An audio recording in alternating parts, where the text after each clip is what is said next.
If tomorrow all the things were gone, I'd work for all my life. OK, so any minute now, half an hour late, Donald Trump will take to the stage to accept the Republican Party nomination for President of the United States. While we wait for him to come on, Julia Baird is still in the studio with me. Julia, fight, fight, fight, this phrase, which Donald Trump used directly after the assassination attempt in an incredibly bold and strong moment when his life was under threat.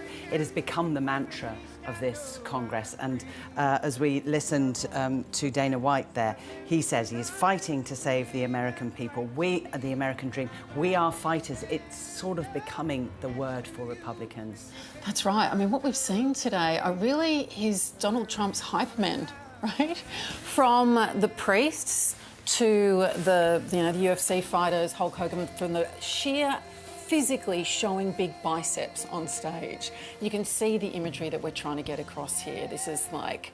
a friend of mine he was a political analyst in the States, used to say one of the best tests for president was who would go and get the intruder in the basement.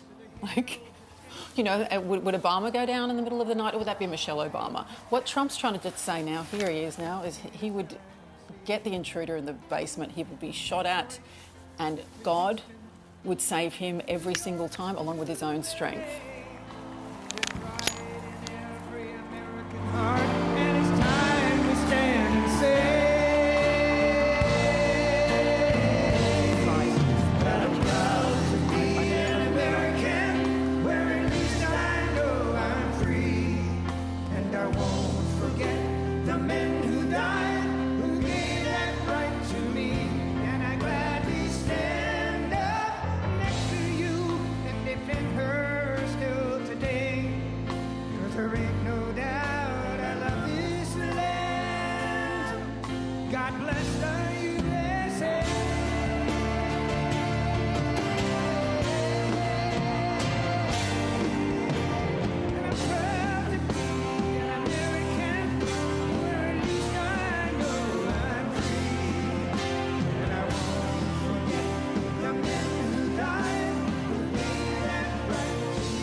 So Donald Trump, as you would expect, a rapturous reception.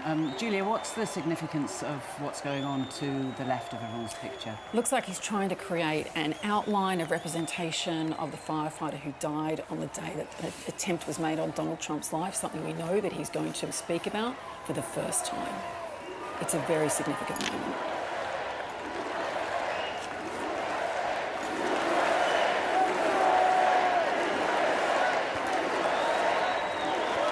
Thank you very much. Thank you very, very much. Wow. And thank you, Dana. Thank you, Kid Rock, sometimes referred to as Bob. And thank you, Lee, right from the beginning. Thank you very much. What a talent. What a beautiful, beautiful soul. Thank you. Friends, delegates, and fellow citizens, I stand before you this evening with a message of confidence, strength, and hope. 4 months from now, we will have an incredible victory, and we will begin the 4 greatest years in the history of our country. Together, we will launch a new era of safety, prosperity, and freedom for citizens of every race, religion, color, and creed. The discord and division in our society must be healed. We must heal it quickly. As Americans, we are bound together by a single fate and a shared destiny. We rise together or we fall apart. I am running to be president for all of America, not half of America, because there is no victory in winning for half of America. So tonight, with faith and devotion, I proudly accept your nomination for President of the United States. Thank you.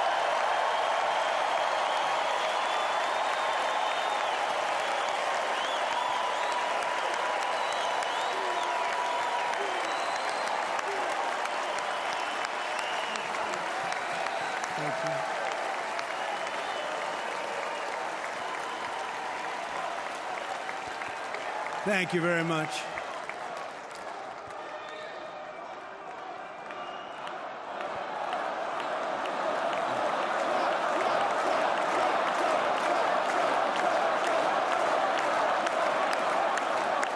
Thank you very much.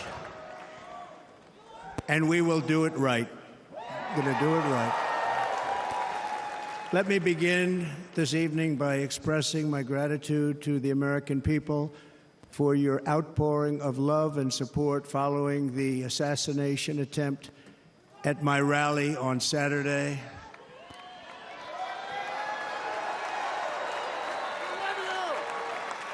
As you already know, the assassin's bullet came within a quarter of an inch of taking my life.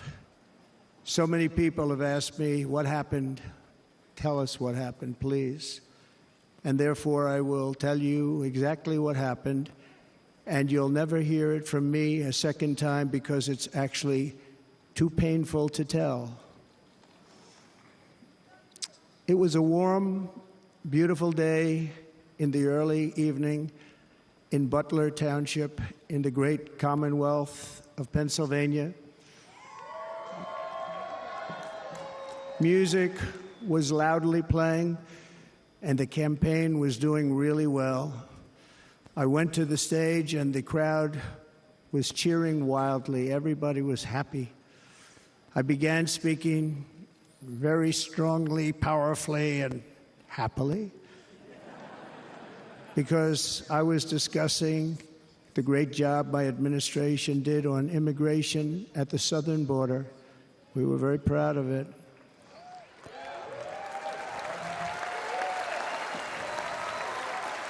Behind me and to the right was a large screen that was displaying a chart of border crossings under my leadership. The numbers were absolutely amazing. In order to see the chart, I started to, like this, turn to my right and was ready to begin a little bit further turn, which I'm very lucky I didn't do, when I heard a loud whizzing sound and felt something hit me really, really hard on my right ear. I said to myself, wow, what was that? It can only be a bullet. And moved my right hand to my ear, brought it down. My hand was covered with blood, just absolutely blood all over the place. I immediately knew it was very serious, that we were under attack, and in one movement proceeded to drop to the ground. Bullets were continuing to fly as very brave Secret Service agents rushed to the stage, and they really did. They rushed to the stage.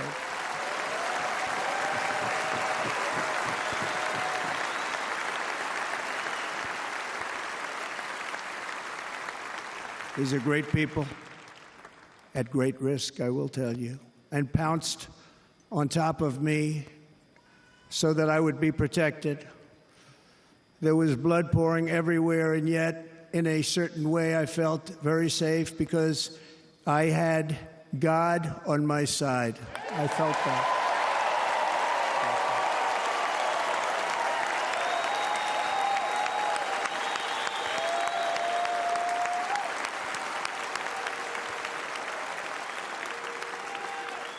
The amazing thing is that prior to the shot, if I had not moved my head at that very last instant, the assassin's bullet would have perfectly hit its mark, and I would not be here tonight. We would not be together.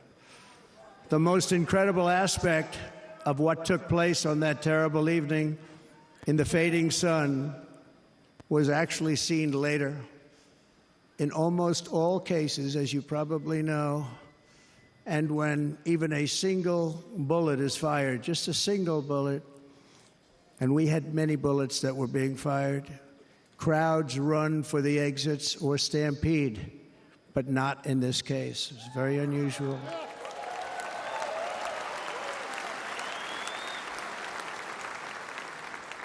This massive crowd of tens of thousands of people stood by and didn't move an inch. In fact, many of them bravely but automatically stood up looking for where the sniper would be. They knew immediately it was a sniper, and then began pointing at him. You can see that if you look at the group behind me. That was just a small group compared to what was in front. Nobody ran, and by not stampeding, many lives were saved. But that isn't the reason that they didn't move. The reason is that they knew I was in very serious trouble. They saw it. They saw me go down.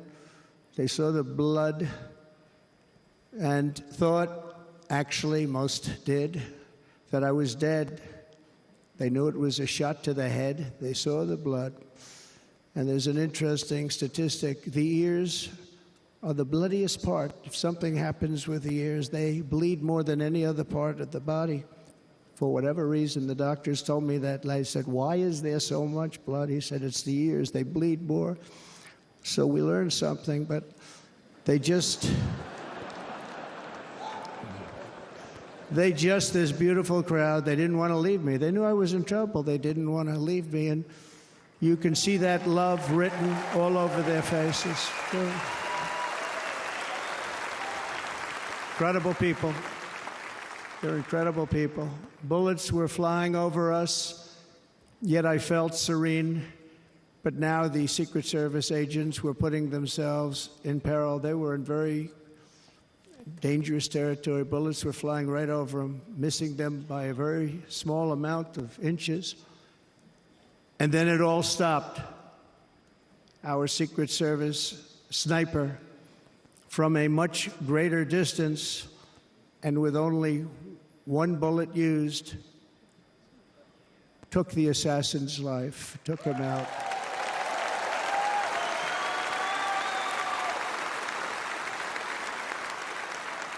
I'm not supposed to be here tonight.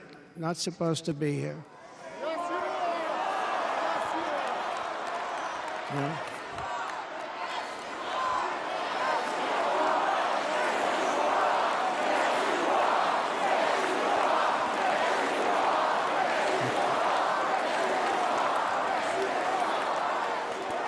Thank you. But I'm not. And I'll tell you, I stand before you in this arena only by the grace of Almighty God.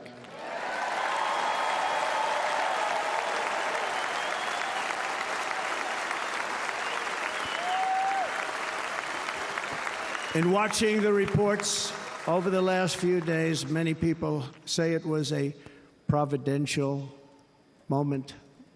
Probably was. When I rose, surrounded by Secret Service, the crowd was confused because they thought I was dead, and there was great, great sorrow. I could see that on their faces as I looked out. They didn't know I was looking out. They thought it was over.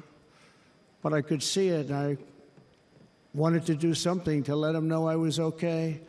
I raised my right arm, looked at the thousands and thousands of people that were breathlessly waiting, and started shouting, "Fight, fight, fight."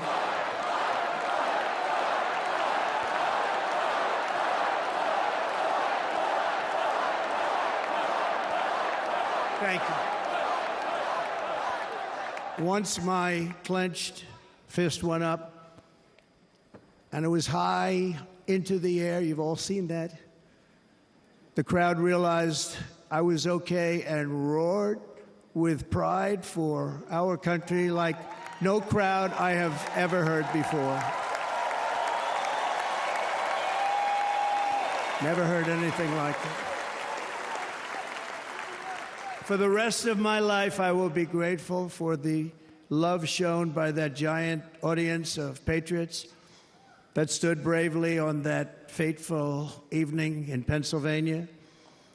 Tragically, the shooter claimed the life of one of our fellow Americans, Corey, comparator, unbelievable person, everybody tells me. Unbelievable.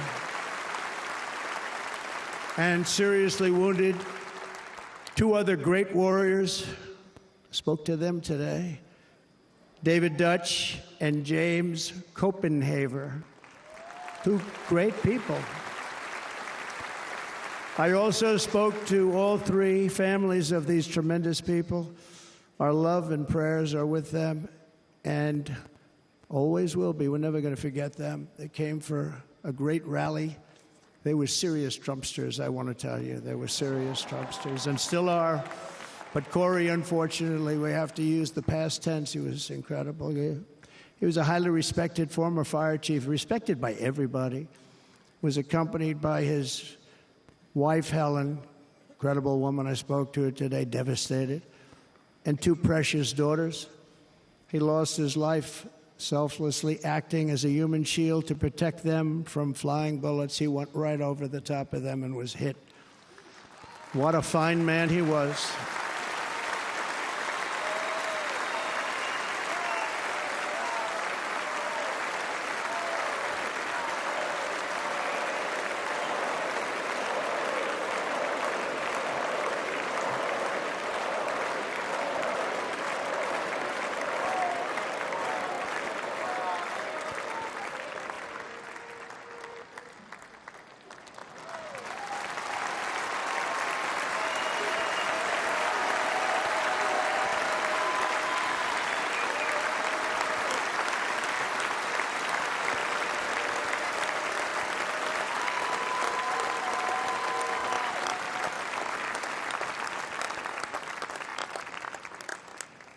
I want to thank the fire department and the family for sending his helmet, his outfit, and it was just something, and they're going to do something very special when they get it. But we did something which cannot match what happened, not even close.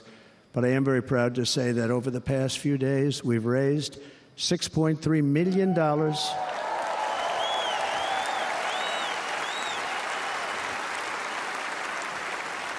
for the families of David, James, and Corey, including from a friend of mine just called up. He sent me a check right here. I just got it. $1 million from Dan Newland. Thank you, Dan. And again, when speaking to the family, I told them, I said, well, I'm going to be sending you a lot of money, but it can't compensate. They all said the same thing. You're right, sir. We appreciate so much what you're doing, but nothing can take the place in the case of Corey. And the other two, by the way, they were very, very seriously injured, but now they're doing very well. They're going to be okay. They're going to be doing very well.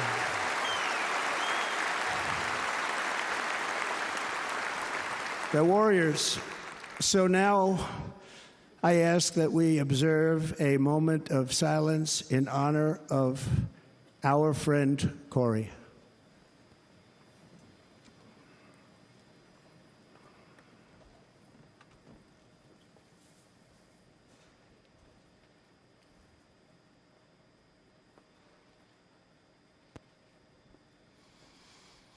There is no greater love than to lay down one's life for others.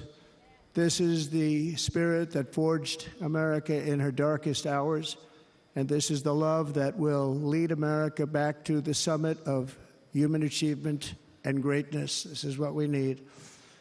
Despite such a heinous attack, we unite this evening more determined than ever. I am more determined than ever, and so are you. So is everybody in this room.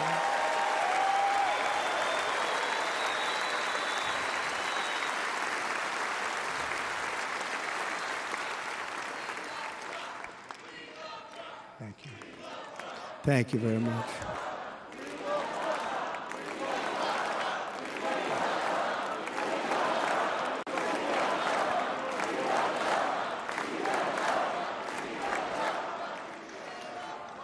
Our resolve is unbroken and our purpose is unchanged to deliver a government that serves the American people better than ever before. Nothing will stop me in this mission because our vision is righteous and our cause is pure. No matter what obstacle comes our way, we will not break, we will not bend, we will not back down, and I will never stop fighting for you, your family, and our magnificent country. Never.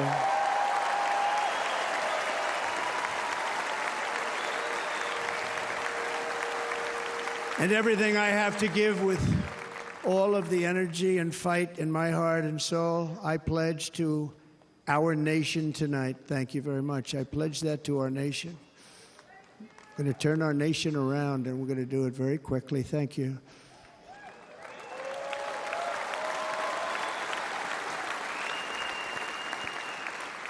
This election should be about the issues facing our country and how to make America successful, safe, free, and great again.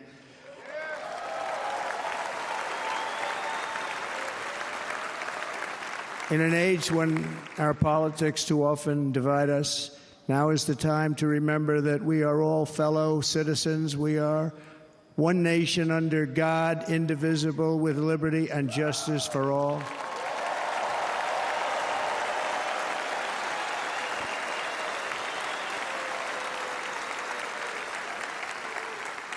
And we must not criminalize dissent or demonize political disagreement, which is what's been happening in our country lately at a level that nobody has ever seen before. In that spirit, the Democrat Party should immediately stop weaponizing the justice system and labeling their political opponent as an enemy of democracy. Especially since that is not true. In fact, I am the one saving democracy for the people of our country.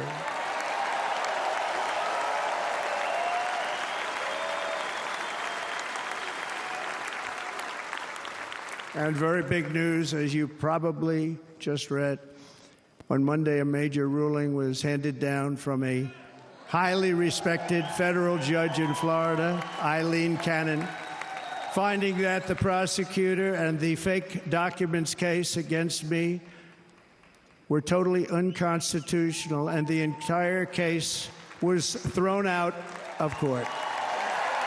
With all of that publicity, thrown out of court.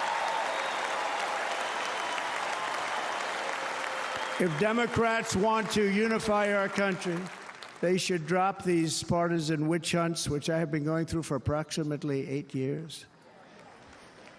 And they should do that without delay and allow an election to proceed that is worthy of our people. We're going to win it anyway, but worthy of. On this journey, I am deeply honored to be joined by my amazing wife, Melania.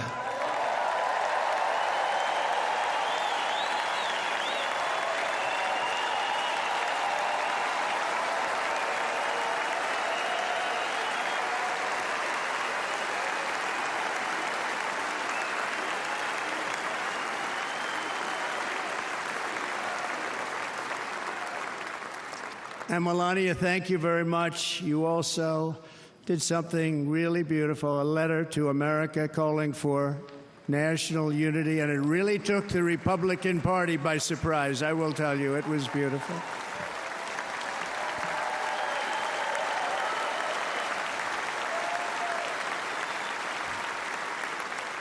fact, some very serious people said that we should take that letter and put it as part of the Republican platform. That would be an honor, wouldn't it?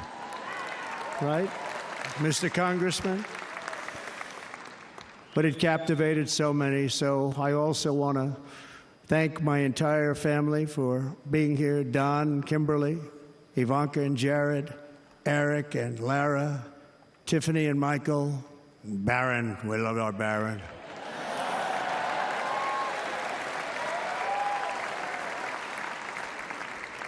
And of course, my 10 wonderful grandchildren. You saw a few of them up there on my lap before.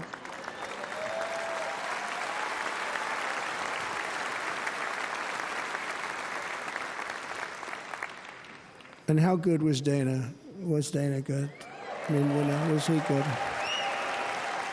He was on probably the only vacation he's had in about, maybe ever, because he works, but about 10 years with his wife, very far away. I won't tell you where, but very, very far away, beautiful place.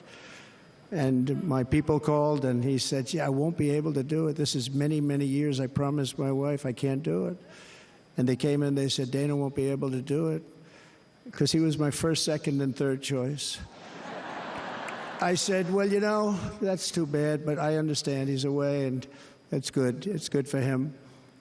And that was it. About 30 minutes later, she came back in, sir, Dana just called. He's going to do it. And his wife, she said, you can't turn him down. You just can't do it. You have to go. That's a good wife.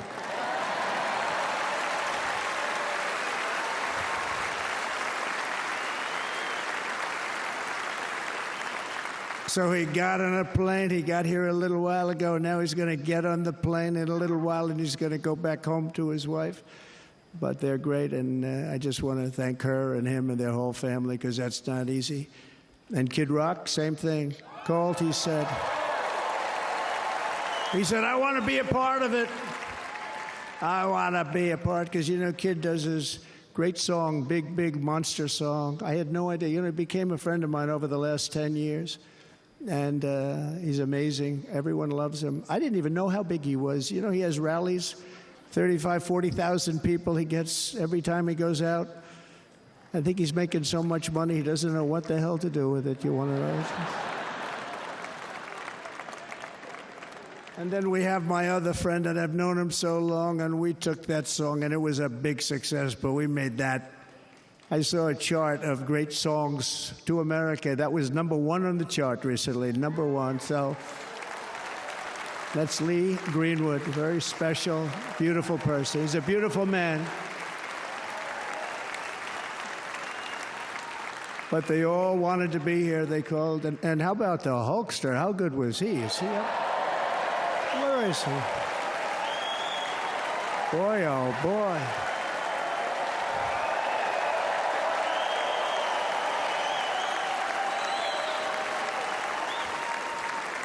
They may call that entertainment. I know about entertainment, but when he used to lift a 350-pound man over his shoulders and then bench press him 2 rows into the audience, I say, maybe entertainment, but he is one strong son of a gun. I will tell you, I watched it many times.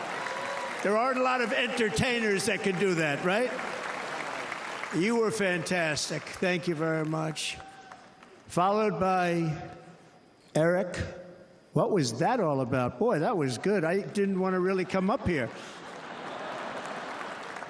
But he was so great, and he's such a good young man. He went through a lot of trouble, and Don last night was incredible. They went through so much trouble. They got subpoenaed more than any people probably in the history of the United States. Every week they get another subpoena from the Democrats, crazy Nancy Pelosi, the whole thing, just boom, boom, boom. They've got to stop that, because they're destroying our country. We have to work on making America great again, not on beating people. And we won. We beat them and all. We beat them on the impeachments. We beat them on indictments. We beat them. But the time that you have to spend, if they would devote that genius to helping our country, we'd have a much stronger and better country.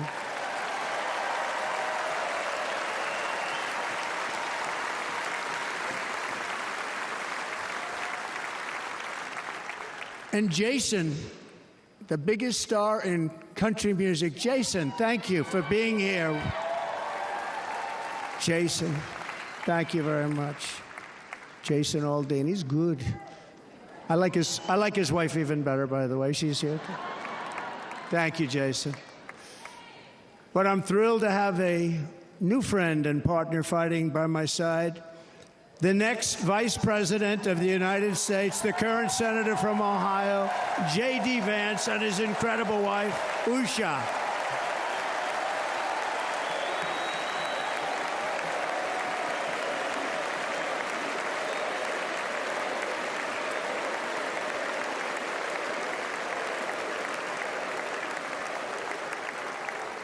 He's going to be a great Vice President. He's going to be great. He'll be with this country and with this movement, greatest movement in the history of our country, Make America Great Again. When they criticize it, they say, we're going to try and stop MAGA. I said, MAGA is Make America Great Again. What are you going to stop? There's nothing to stop. Then they say, oh, that's right. It's very tough to fight it. And all of the people that did try and fight it have failed. But he's going to be with us for a long time, and it was an honor to select him. Great student at Yale. His wife was a great student at Yale. They met at Yale. These are two smart people. So, JD, you're going to be doing this for a long time. Enjoy the ride.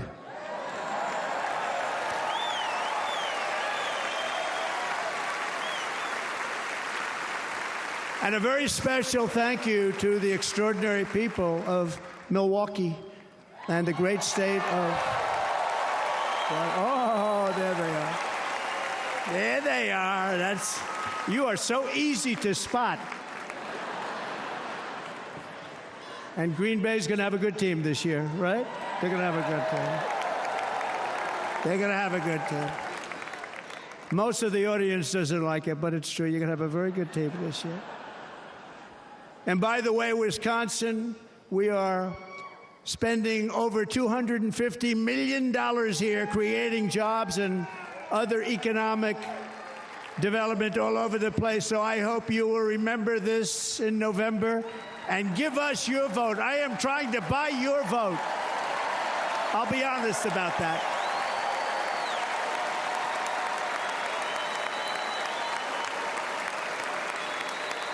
And I promise we will make Wisconsin great again. We're going to make it.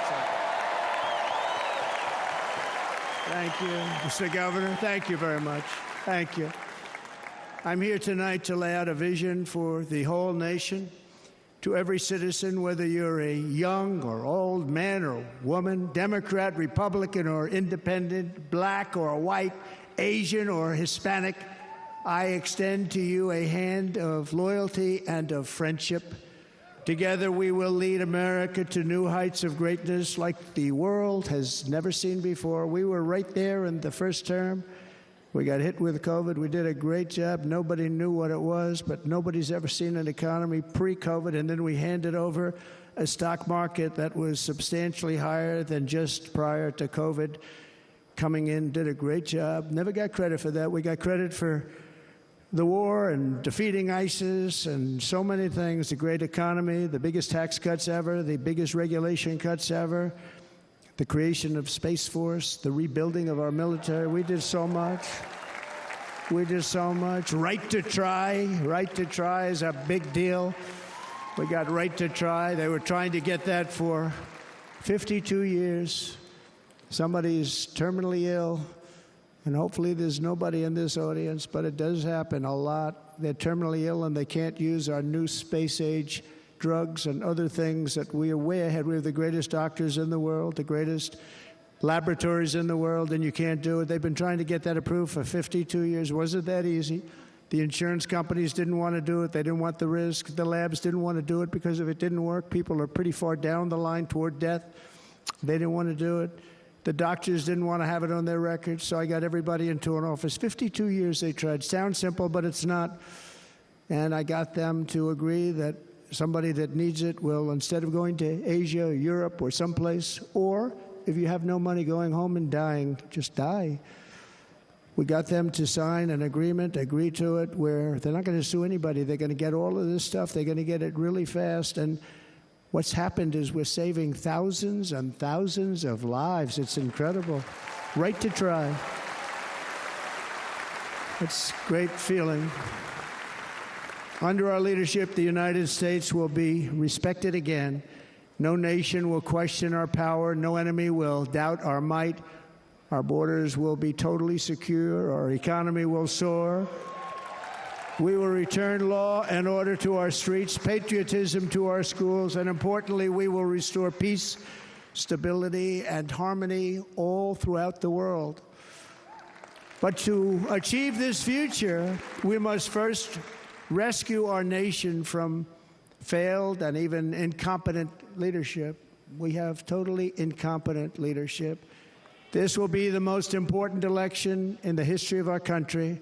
Under the current administration, we are indeed a nation in decline. We have an inflation crisis that is making life unaffordable, ravaging the incomes of working and low-income families, and crushing, just simply crushing our people like never before. They've never seen anything like it.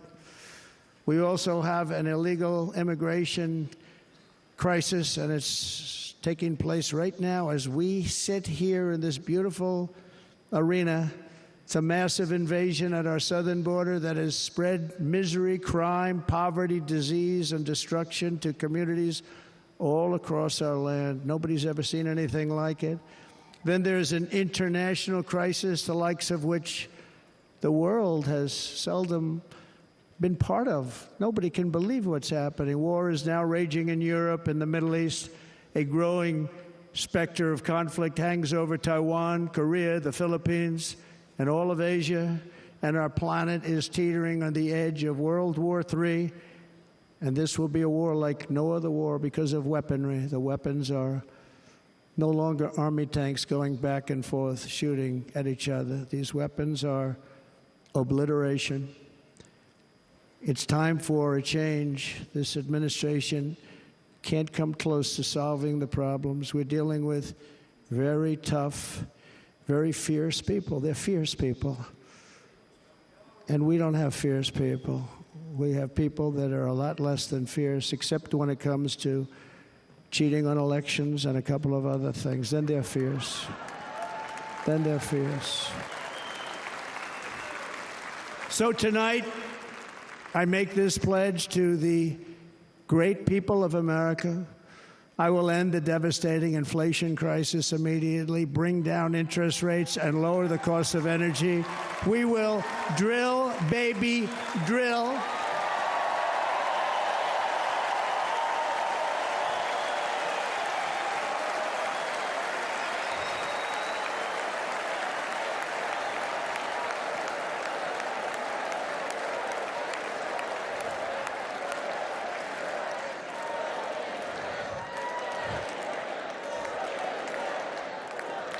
Can you believe what they're doing?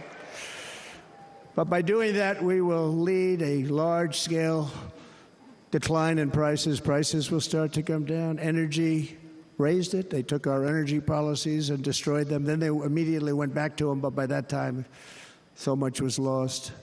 But we will do it at levels that nobody's ever seen before, and we'll end lots of different things. We'll start paying off debt and start lowering taxes even further. We gave you the largest tax cut. We'll do it more. You know, people don't realize I brought taxes way down, way down, and yet we took in more revenues the following year than we did when the tax rate was much higher. Most people said, how did you do that? Because it was incentive. Everybody was coming to the country. They were bringing back billions and billions of dollars into our country. The companies made it impossible to bring it back. The tax rate was too high, and the legal complications were far too great. I changed both of them, and hundreds of billions of dollars by Apple and so many other companies were brought back into our nation, and we had an economy the likes of which no nation had ever seen. China, we were beating them at levels that were incredible. And they know it. They know it. We'll do it again, but we'll do it even better. I will end the illegal immigration crisis by closing our border and finishing the wall, most of which I've already built.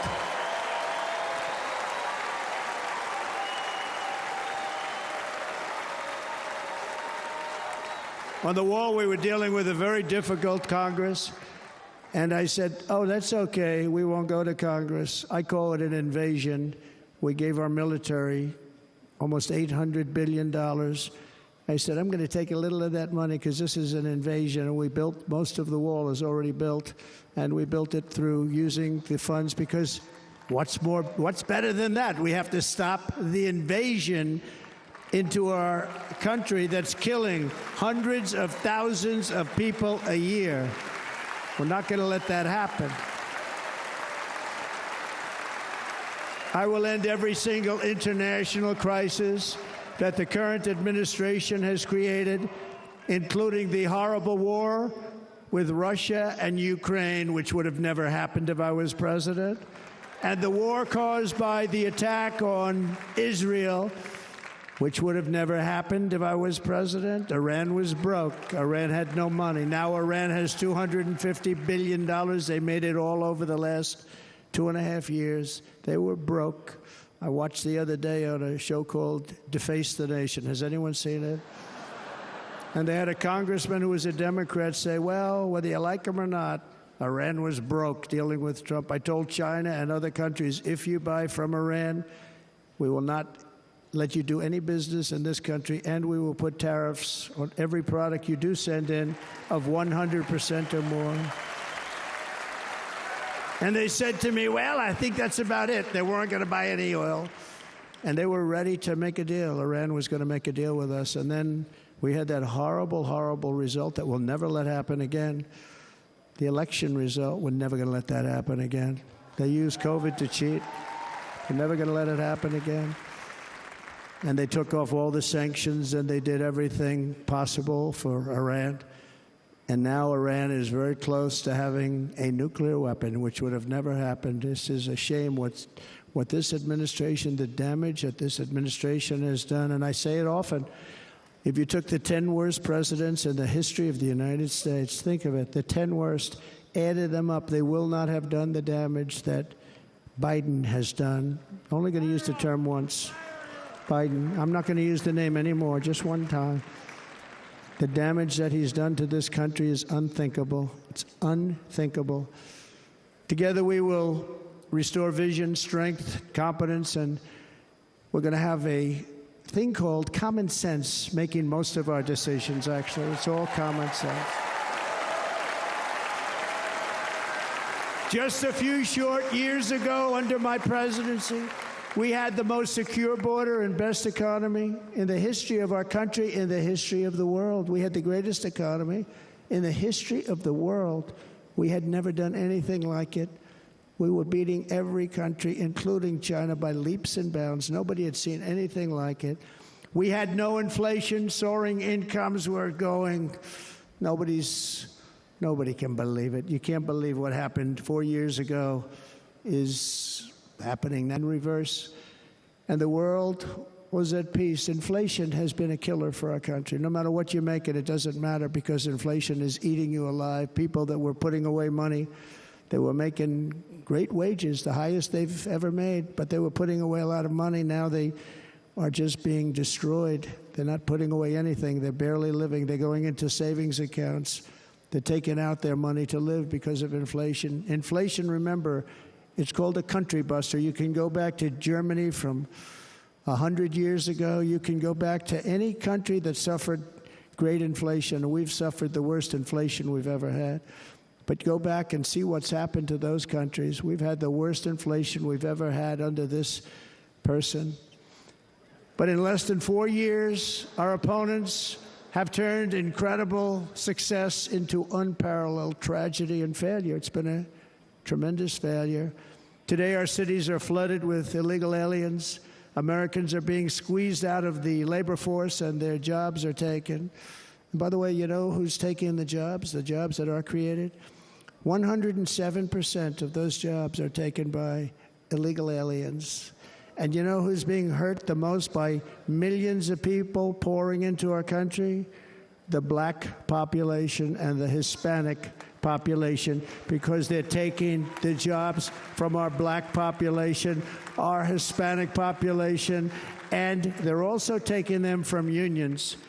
The unions are suffering because of it. Thank you. Thank you. I like you too. Thank you very much. Inflation has wiped out the life savings of our citizens and forced the middle class into a state of depression and despair. That's what it is. It's despair and depression. We cannot and will not let this continue. Less than 4 years ago, we were a great nation, and we will soon be a great nation again. We're going to be a great nation again.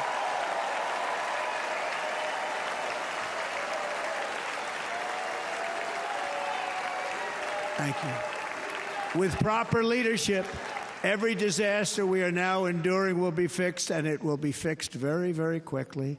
So tonight, whether you've supported me in the past or not, I hope you will support me in the future, because I will bring back the American dream. That's what we're going to do. You don't even hear about the American dream anymore.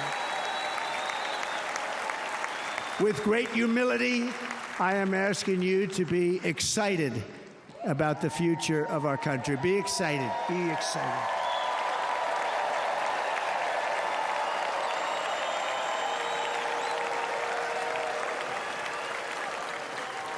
And by the way, the news reports, look at all of those big networks. Look at them. They're all here.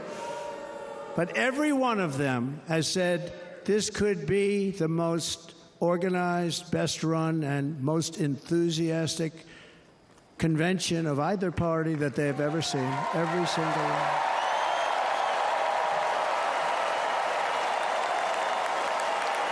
And it's true. It's true. And there's love in the room. There's great love in the room.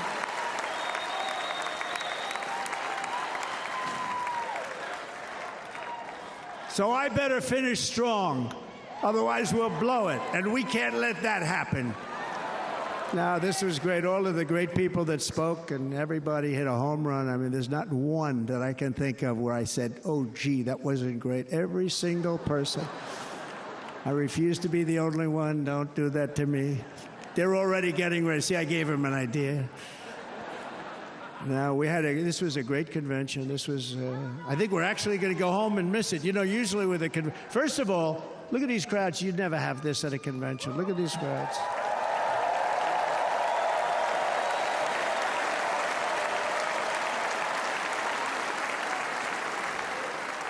Love. It's about love. This week, the entire Republican Party has formally adopted an agenda for America's renewal, and you saw that agenda. And it's very short compared to the long, boring, meaningless agendas of the past, including the Democrats. They write these things that are hundreds of pages long, and they never read them after they're done.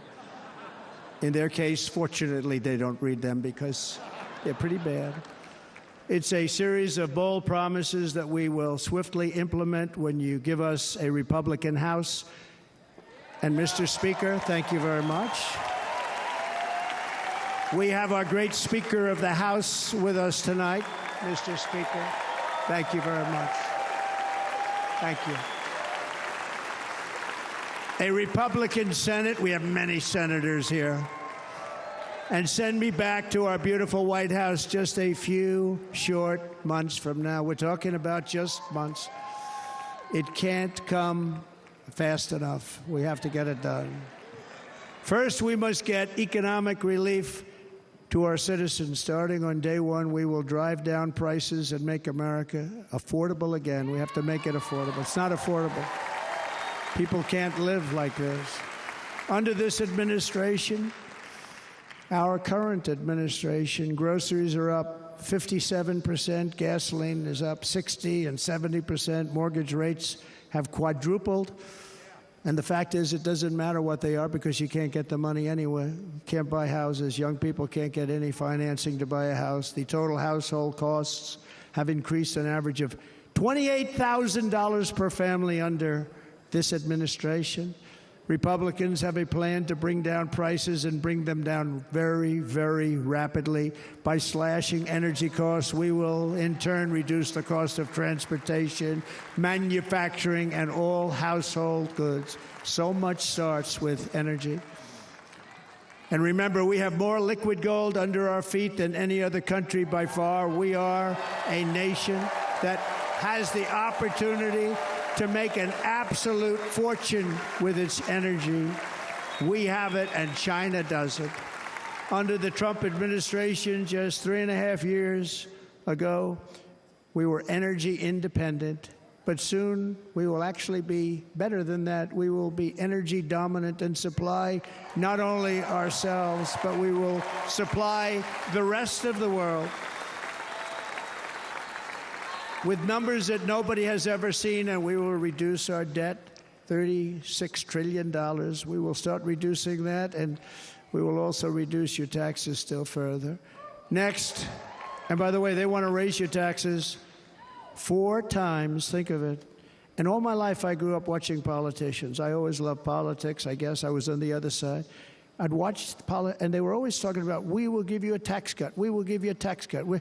My whole life I was watching, I will give you a tax cut, right, Mr. Congressman? That's all they talked about. This is the only administration that said, we're going to raise your taxes by 4 times what you're paying now, and people are supposed to vote for them? I've never heard it. You're paying too much. We're going to reduce your taxes still further. We gave you the biggest one, as I said. We're going to give you more, and it's going to lead to tremendous growth. We want growth in our country. That's what's going to pay off our debt.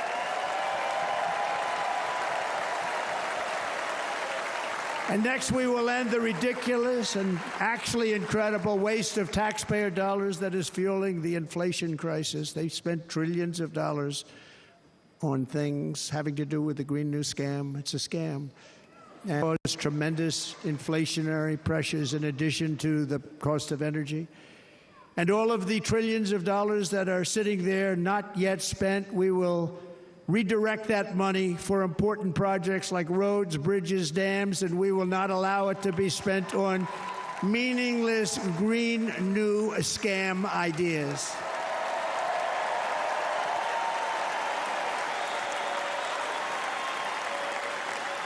And I will end the electric vehicle mandate on day 1.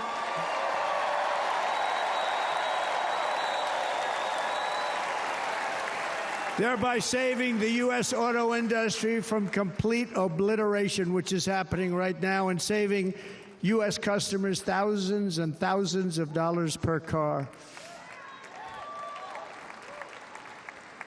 And right now, as we speak, large factories just started are being built across the border in Mexico. So with all the other things happening on our border, and they're being built by China to make cars and to sell them into our country, no tax, no anything. The United Auto Workers ought to be ashamed for allowing this to happen. And the leader of the United Auto Workers should be fired immediately. And every single auto worker, union and non-union, should be voting for Donald Trump, because we're going to bring back car manufacturing, and we're going to bring it back fast.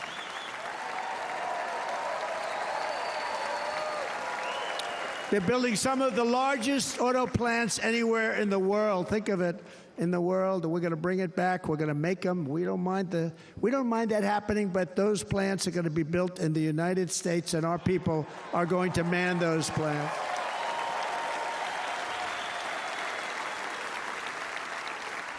And if they don't agree with us, we'll put a tariff of approximately 100 to 200% on each car, and they will be unsellable in the United States. We have long been taken advantage of by other countries. And think of it, oftentimes these other countries are considered so-called allies. They've taken advantage of us for years. We lose jobs, we lose revenue, and they gain everything and wipe out our businesses, wipe out our people. I stopped it for 4 years. I stopped it. And we're really ready to make changes like nobody had seen before. And remember, USMCA, I got rid of NAFTA, the worst trade deal ever made, and replaced it with USMCA, which is, they say, the best trade deal ever made. Actually, probably the best trade deal was the deal I made with China, where they buy $50 billion worth of our product. They were buying nothing. They buy $50 billion worth. They had to. But I don't even talk about it because of COVID. I don't even mention it, frankly, because of what happened with the China virus.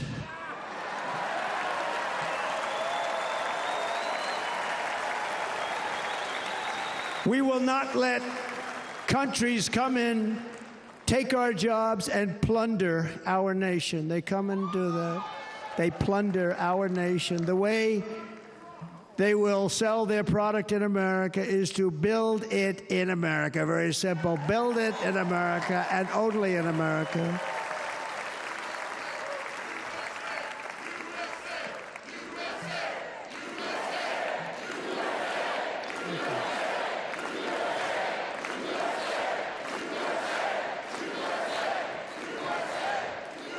And this very simple formula, and Congress has to go along with us, and they will. This very simple formula will create massive numbers of jobs. We will take over the auto industry again, and many, many, hundreds of thousands of jobs. We lost so many jobs over the years. If you go back 20, 25 years, they've stolen, going to China and Mexico, about 68% of our auto industry manufacturing jobs. We're going to get them all back. We're going to get them all back, every one of them. At the center of our plan for economic relief are massive tax cuts for workers that include something else that's turned out to be very popular, actually. Here it's very popular, in this building and all those hotels that I saw that are so nice. I'm staying in a nice one. It's called no tax on tips. No tax on tips. No tax on tips.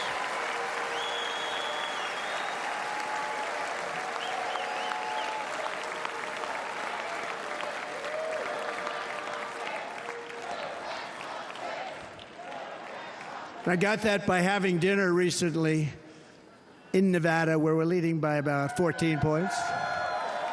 Hello. I'll see you there very soon, everybody. And we're having dinner at a beautiful restaurant in the Trump building on the Strip, and it's a great building, and the waitress comes over. How's everything going? A really nice person. How's everything? Oh, sir, it's so tough. The government's after me all the time on tips, tips, tips. I said, well, they give you cash. Would they be able to find him? She said, actually, and I didn't know this, she said, very little cash is given. It's all put right on the check. And they come in and they take so much of our money, it's just ridiculous. And they don't believe anything we say. And they've just hired, as you know, 88,000 agents to go after him even more. And I said, this shows the level of my, most people go out, they hire consultants, they pay them millions of dollars. But I said to her, let me just ask you a question. Would you be happy if you had no tax on tips? She said, what a great idea. I got my information from a very smart waitress. That's better than spending millions of dollars. And everybody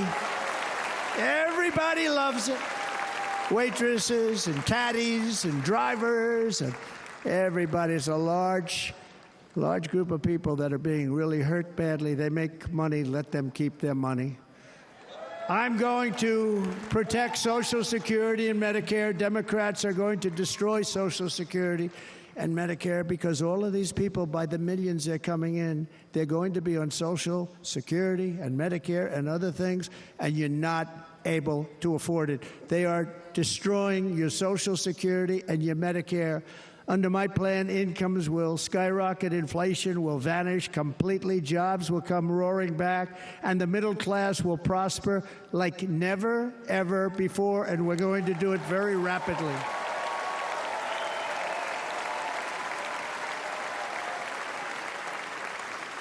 But no hope or dream we have for America can succeed unless we stop the illegal immigrant invasion, the worst that's ever been seen anywhere in the world. There's never been an invasion like this anywhere. Third world countries would fight with sticks and stones not to let this happen.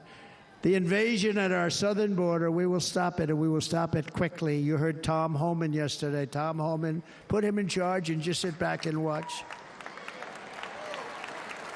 Brandon Judd, the Border Patrol, he's incredible. These guys, they really, their job is a lot easier if they don't have to do anything, but they want to. They're patriots. Brandon Judd, Border Patrol, ICE. ICE goes out. You have to see what ICE does with MS-13. You have these are probably the worst gang, and ICE goes in there. And I know a lot of people in these rows here, and they're very tough people, but they don't want to do this job. They'll go into a pack of MS-13 killers. They're the worst, probably the worst gangs in the world. And we have thousands of them. I moved thousands and thousands out in my 4 years. We moved them out, and it was a pleasure. But ICE would go right into a pack of these killers, and you see fists flying, you see everything flying, and then they take them. They put them in a paddy wagon. They take them back, and they get them out of our country. And the other countries weren't accepting them back, and I called up, and I said, tell them that we're not giving them economic aid anymore. And the next day, I got calls from all of these countries that were terminated. Billions of dollars we spend on economic aid to countries that does us, frankly, no good. And the next day I was called by everybody. I couldn't take all the calls. Sir, what's the problem? I said, you won't take your killers back that you sent in caravans into America. You won't take them back. Well, sir, if you'd like us to, we would give very serious consideration to doing that. And within 24 hours, they were being taken back. For years and years, when I first came in, they said President Obama tried to get him to go back, and they wouldn't accept him. They'd put planes on the runway so you couldn't leave the plane. They'd close the road so you couldn't take the buses. They'd all have to turn back. As soon as I said no more economic aid of any kind to any country that does that, they called back and they said, sir, it would be our great honor to take MS-13. We love them very much. We love them very much, sir. We'll take them back. At the heart of the Republican platform is our pledge to end this border nightmare and fully restore the sacred and sovereign borders of the United States of America, and we're going to do that on day one.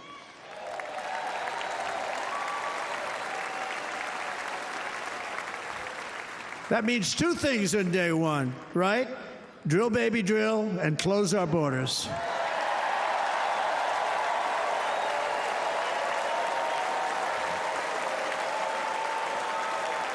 And by the way, and I think everybody as a Republican, as a patriot in this room, and most Democrats, we want people to come into our country, but they have to come into our country legally. Legally.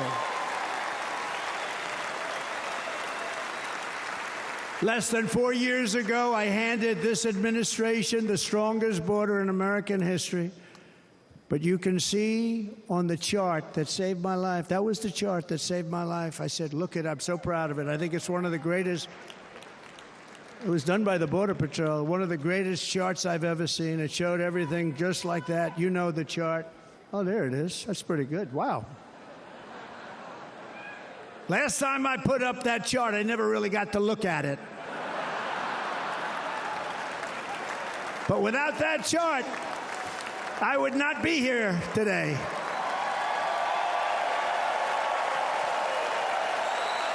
Never got to look at it.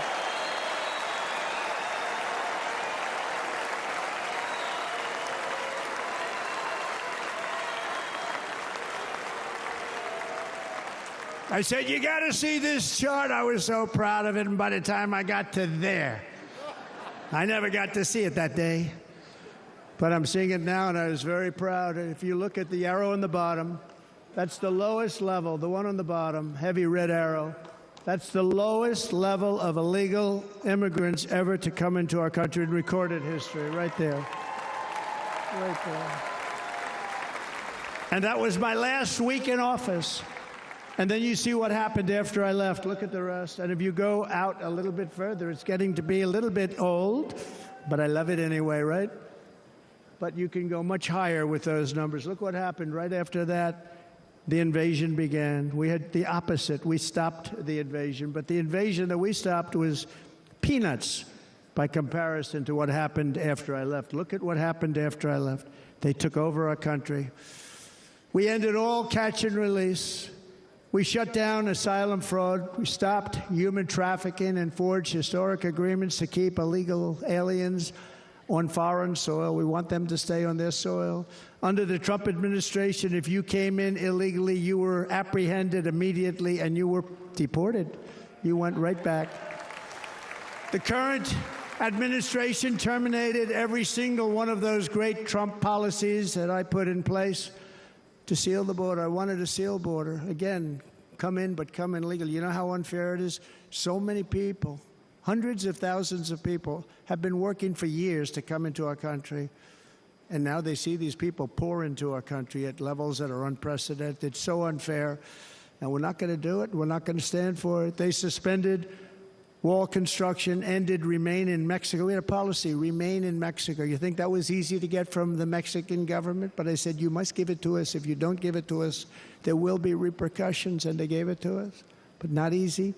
Canceled our Safe Third agreements. Demolished Title 42, implemented nationwide catch and release. That's catch and release, where we catch them and release them into our country. We catch them and release them into Mexico. There's a slight difference. And took 93, this is the previous administration, 93 executive actions to throw open our border to the world. The entire world is pouring into our country because of this very foolish administration. The greatest invasion in history is taking place right here in our country. They are coming in from every corner of the earth, not just from South America, but from Africa, Asia, the Middle East. They're coming from everywhere. They're coming at levels that we've never seen before. It is an invasion indeed, and this administration does absolutely nothing to stop them. They're coming from prisons. They're coming from jails. They're coming from mental institutions and insane asylums. The press is always on me because I say this. Has anyone seen Silence of the Lambs? The late, great Hannibal Lecter. He'd love to have you for dinner. That's insane asylums. They're emptying out their insane asylums. And terrorists are coming in at numbers that we've never seen before. Bad things are going to happen. Meanwhile, our crime rate is going up, while crime statistics all over the world are going down, because they're taking their criminals and they're putting them into our country.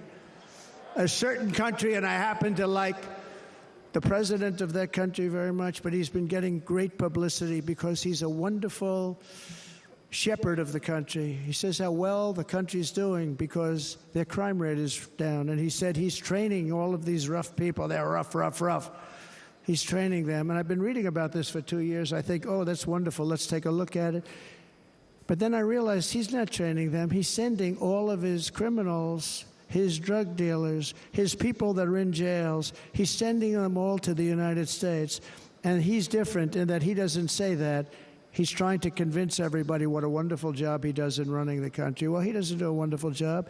And by the way, if I ran one of the countries, many countries from all over, I would be worse than any of them. I would have had the place totally emptied out already.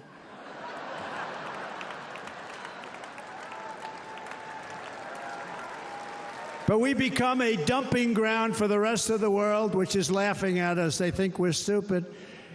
And they can't believe that they're getting away with what they're getting away with, but they're not going to be getting away with it for long. That's what I can tell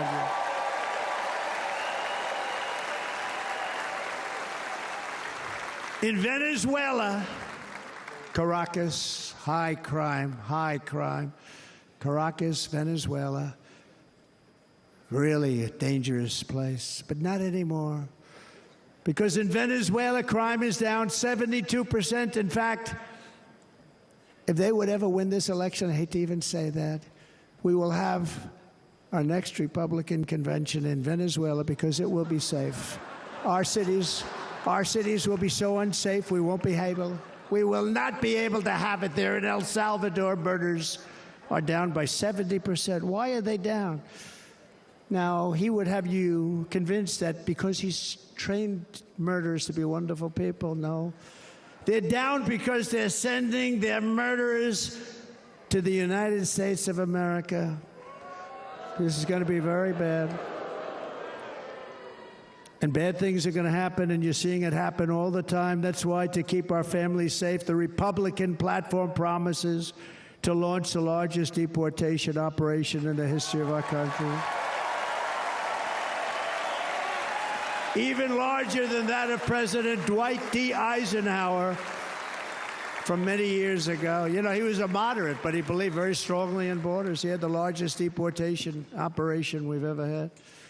Just recently, I spoke to the grieving mother of Jocelyn Nungary, a wonderful woman, a precious 12-year-old girl from Houston who last month was tied up, assaulted, and strangled to death after walking to the convenience store just a block away from her house. Her body was dumped near the side of the road in a shallow creek, found by some onlookers who couldn't believe what they had witnessed. Charged with Jocelyn's heinous murder are 2 illegal aliens from Venezuela who came across our border, were in custody, and were then released into the country by this horrible, horrible administration that we have right now. I also met recently with the heartbroken mother and sister of Rachel Morin. Rachel was a 37-year-old mom of 5 beautiful children who was brutally raped and murdered while out on a run. She wanted to keep herself in good shape. It was very important to her. She was murdered. The monster responsible first killed another woman in El Salvador before he was led into America by the White House. This White House let them in. He then attacked a 9-year-old girl and her mother in a home invasion in Los Angeles before murdering Rachel in Maryland. Traveled all throughout the country, doing tremendous damage. Rachel's mother will never be the same. I spent time with her. She will never be the same.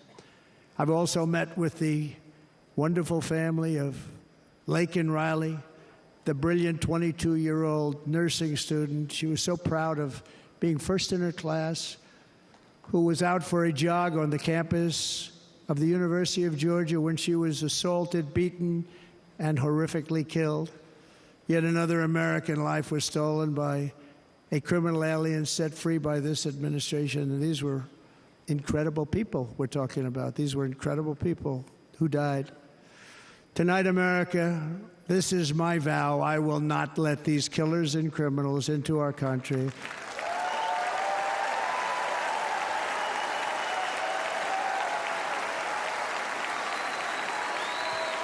I will keep our sons and daughters safe. As we bring security to our streets, we will help bring stability to the world. I was the first president in modern times to start no new wars. You know, we were the toughest, we were the most respected. And you saw this. Hungry, strong country, run by a very powerful, tough leader. He's a tough guy. Press doesn't like him because he's tough. And he came out recently. They were asking him at an interview, the whole world is exploding. What's happening? What's going on? Viktor Orban, Prime Minister of Hungary, very tough man. He said, I don't want people coming into my country and blowing up our shopping centers and killing people. But they said to him, tell us what's going wrong, what's happening, what is it? He said, there's only one way you're going to solve it. You got to bring President Trump back to the United States because he kept everybody at bay. He used a word I wouldn't use because I can't use that word, because you'd say it was braggadocious. The press would say he was a braggart. I'm not a braggart. But Viktor Orban said it. He said Russia was afraid of him. China was afraid of him. Everybody was afraid of him. Nothing was going to happen. The whole world was at peace. And now the world is blowing up around us. All of these things that you read about were not going to happen.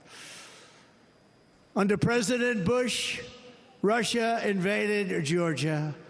Under President Obama, Russia took Crimea. Under the current administration, Russia is after all of Ukraine. Under President Trump, Russia took nothing.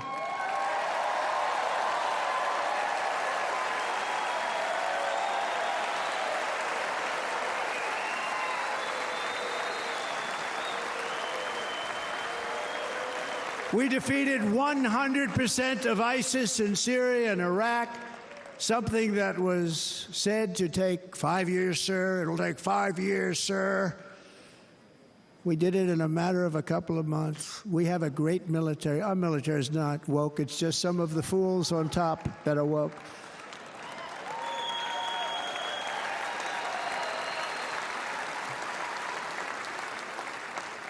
I got along very well. North Korea, Kim Jong-un, I got along very well with him. The press hated when I said that. How could you get along with him? Well, you know, it's nice to get along with somebody who has a lot of nuclear weapons or otherwise, isn't it? See, in the old days, they'd say, that's a wonderful thing. Now they say, how could you possibly do that? But no, I got along with him, and we stopped the missile launches from North Korea. Now North Korea's acting up again, but when we get back, I get along with him. He'd like to see me back, too. I think he misses me, if you want to know the truth. Our opponents inherited a world at peace and turned it into a planet of war. We're in a planet of war. Look at that attack on Israel. Look at what's happening with Ukraine. The cities are just bombed out. How can people live like that where buildings, massive buildings, are falling to the ground? It began to unravel with the disastrous withdrawal from Afghanistan, the worst humiliation in the history of our country. We have never had a humiliation like that. 13 heroic U.S. service members were tragically and needlessly killed. 45 others were horrifically wounded. Nobody ever talks about them. No arms, no legs, face explosions, horrifically wounded. And by the way, we have a man in this room who's running for the U.S. Senate from a great state, Nevada, named Sam Brown, who paid the ultimate price. Thank you, Sam. Thank you, Sam. Thank you. He paid the biggest price probably ever paid by anybody that is running for office, and I think he's going to do great. He's running against a person that is not good, not respected, a total lightweight. But Sam, I think, paid, really, we were talking about it with some of the senators that are working so hard for Sam, but he paid the biggest price of any senator ever to run for the Senate. I don't think anybody's ever what he did. He was a real hero, a really great person. And he's running, and I hope that everybody gets out and votes for Sam Brown.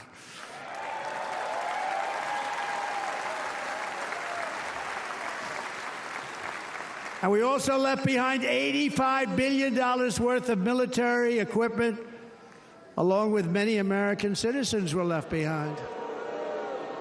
Many, many American citizens, emboldened by that disaster, Russia invaded Ukraine. They saw this group of people that were incompetent. We took the soldiers out first. No, we're going to take the soldiers out second. If they would have followed my plan, we had a great plan. But the plan only kicked in if they did everything perfectly, and they weren't doing things perfectly, so we said it doesn't kick in. You know, 18 months in Afghanistan, we didn't have one, so they were killing them left and right, snipers. And I spoke to the head of the Taliban. You've heard this story. Abdul, still there, still the head of the Taliban. The press got on me, why would you speak to him? I said, because that's where the killing is. I don't have to speak to somebody that has nothing to do with it. And I told him, don't ever do that. Don't ever do that again. Don't ever do that again. You've got to stop. Because during the Obama administration, many great people and soldiers, but a lot of soldiers were being killed from long distance. I said, if you keep doing that, you're going to be hit harder than anybody's ever been hit by a country before.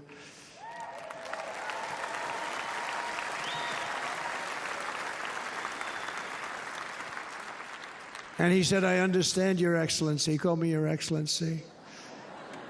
I wonder if he calls the other guy Your Excellency. I doubt it.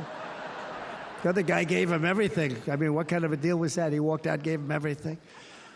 Do you know that right now Afghanistan is one of the largest sellers of weapons in the world? They're selling the brand new, beautiful weapons that we gave them. But think of it, he actually said to me, but why do you show me a picture of my home? I said, you'll have to ask your people or one of your wives.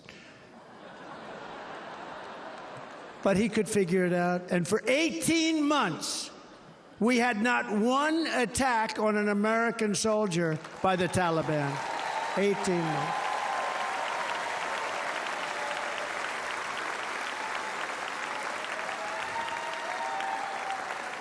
And then we had that horrible day where soldiers were killed. I was not there because of a ridiculous election. But we had that horrible attack. And they also gave up Bagram, one of the biggest bases anywhere in the world, air bases anywhere in the world, the longest runways, most powerful, hardened, thickened runways. We gave it up. And I liked it not because of Afghanistan. I liked it because of China. It's 1 hour away from where China makes their nuclear weapons. And you know who has it now? China has it now. We were keeping that. And now China is likewise circling Taiwan, and Russian warships and nuclear submarines are operating 60 miles off the coast in Cuba. Do you know that? No, the press refuses to write about it. If that were me running this country and we had nuclear submarines in Cuba, I will tell you that headlines every day would be, what's wrong with our president? You don't even hear this. You're not hearing about this. Russia has nuclear submarines and warships 60 miles away, Mr. Congressman, from Miami, by the way, happens to be here. Correct? In Cuba. And that would not be stood for if it were somebody else. They don't want to mention it, but now maybe they will. And the entire world, I tell you this, we want our hostages back, and they better be back before I assume office, or you will be paying a very big price.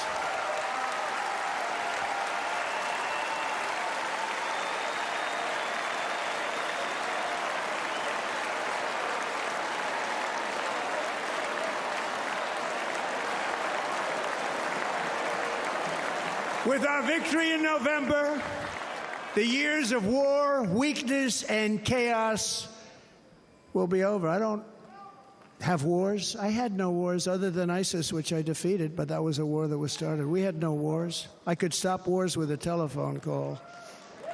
I could stop wars with just a telephone call. If properly stated, it would never start. We will replenish our military and build an Iron Dome missile defense system to ensure that no enemy can strike our homeland. And this great Iron Dome will be built entirely in the USA. We're going to build it in the USA. And Wisconsin, just like I gave you that massive ship contract, and you're doing a very nice job, Governor, right?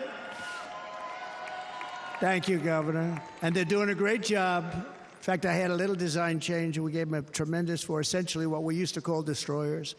These are now the most beautiful. They look like yachts. I said, we have to take the bow, and we have to make it a little nicer and a little point at the top instead of a flat nose. And the people at the shipyard said, this guy sort of knows what he's doing. We have the most beautiful ships, right, Governor? And everybody's sitting over there. And it was a big contract that everybody wanted. I gave it to Wisconsin, but we're going to have a lot of that built right here in the state of Wisconsin and all other states. Israel has an Iron Dome. They have a missile defense system. 342 missiles were shot into Israel, and only one got through a little bit. It was badly wounded. It fell to the ground, but most of them are. And Ronald Reagan wanted this many years ago, but we really didn't have the technology many years ago. Remember, they called it Starship, spaceship, anything to mock him. But he was a very good president, very, very good. But now we have unbelievable technology. And why should other countries have this and we don't? No, we're going to build an Iron Dome over our country, and we're going to be sure that nothing can come and harm our people. And again, from an economic development standpoint, we're going to make it all right here. No more sending it out to other countries in order to help. It's America first. America first.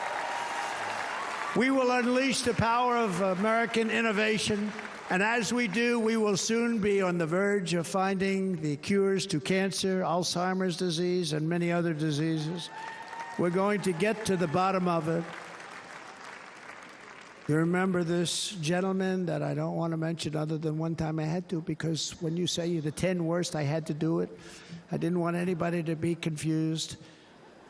But this man said, we're going to find a cure to cancer. Nothing happened. We're going to get to the cure for cancer and Alzheimer's and so many other things. We're so close to doing something great. But we need a leader that will let it be done. We will not have men playing in women's sports. That will end immediately.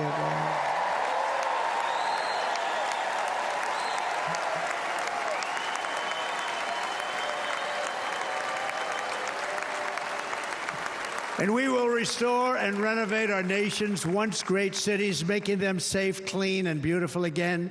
And that includes our nation's capital, which is a horrible killing field. So many things. They leave from Wisconsin, they go to look at the Washington Monument, they end up getting stabbed, killed, or shot. We will be very soon very proud of our capital, again, Washington, D.C.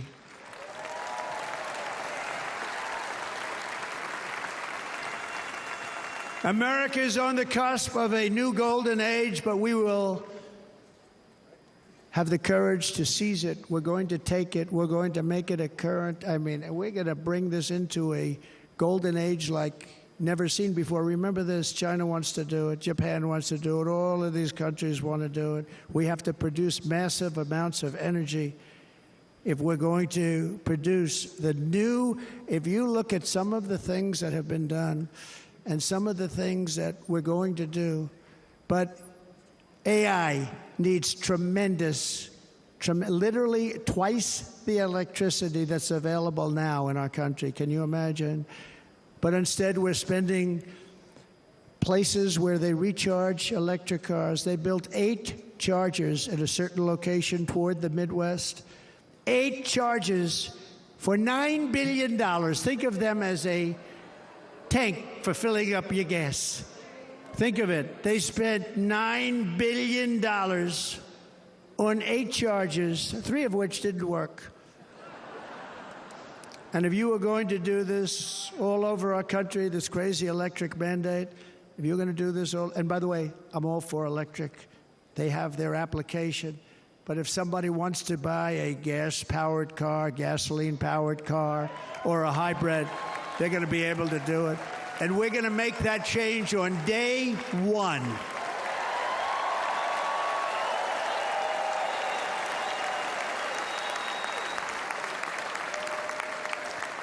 So to conclude, just a few short days ago, my journey with you nearly ended. We know that. And yet, here we are tonight, all gathered together, talking about the future, promise, and a total renewal of a thing we love very much. It's called America. We live in a world of miracles. None of us knows God's plan or where life's adventure will take us. I want to thank Franklin Graham for being here tonight. He's an outstanding man. He wrote me a note recently. I have a lot of respect for him. Sir, I love your storytelling. I think it's great in front of these big rallies. But, sir, please do me one favor. It won't make any difference. Please don't use any foul language. I was a little embarrassed. He said, it won't make any difference. Actually, it does. The story's not quite as good, but I've been very good. The story is not quite as good, to be honest. I've got to have a little talk with Franklin, but he was great. He's a great gentleman. His father was so incredible, Billy Graham. My father used to love taking me to see Billy Graham. My father would take me to see Billy Graham at Yankee Stadium. He had the biggest rallies you've ever seen. He was a good rally guy, too. But he'd get up, and he was a fantastic guy. My father loved Billy Graham. But I love Franklin Graham. I think Franklin's been fantastic, and I'm working so hard to adhere to his note to me. I'm working hard on it, Franklin.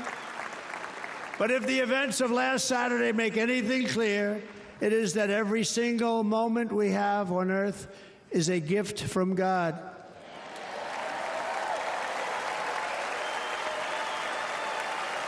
We have to make the most of every day for the people and for the country that we love. The attacker in Pennsylvania wanted to stop our movement, but the truth is the movement has never been about me. It has always been about you. It's your movement. It's the biggest movement in the history of our country by far. Can't be stopped. It can't be stopped. It has always been about the hardworking, patriotic citizens of America. For too long, our nation has settled for too little. We settled for too little. We've given everything to other nations, to other people.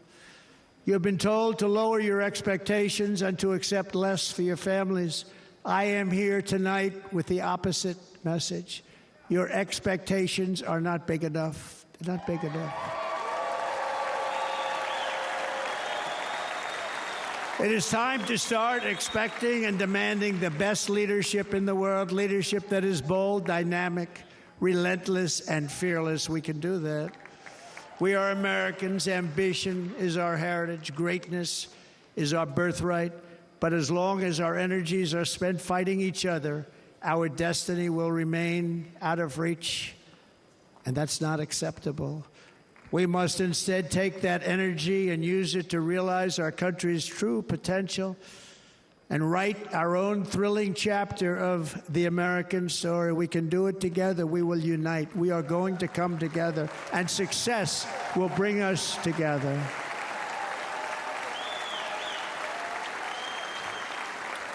It is a story of love, sacrifice, and so many other things.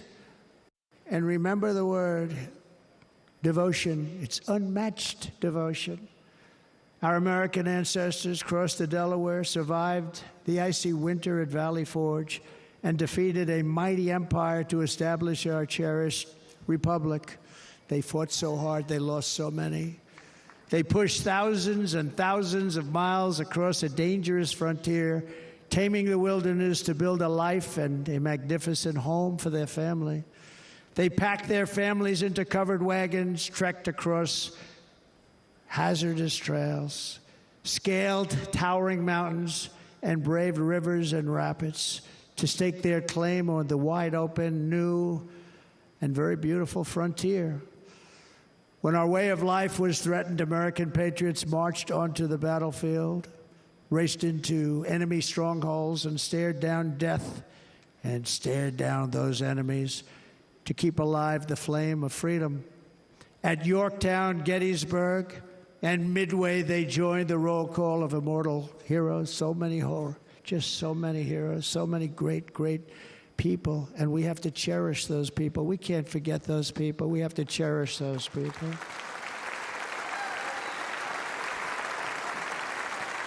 And building monuments to those great people is a good thing, not a bad thing. They saved our country. No challenge was too much. No hardship was too great.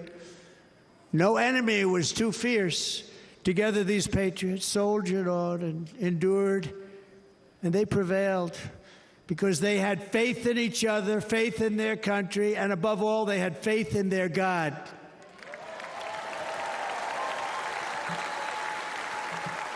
Just like our ancestors, we must now come together, rise above past differences. Any disagreements have to be put aside and go forward, united as one people, one nation, pledging allegiance to one great, beautiful, I think it's so beautiful, American flag. Tonight I ask for your partnership, for your support, and I am humbly asking for your vote. I want your vote. It's going to make our country great again. Every day I will strive to honor the trust you have placed in me, and I will never, ever let you down. I promise that. I will never let you down. To all of the forgotten men and women who have been neglected, abandoned, and left behind, you will be forgotten no longer. We will press forward, and together we will win, win, win.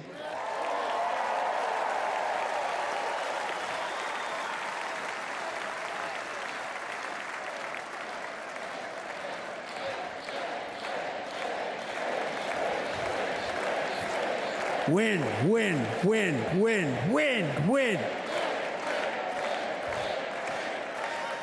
Nothing will sway us, nothing will slow us, and no one will ever stop us.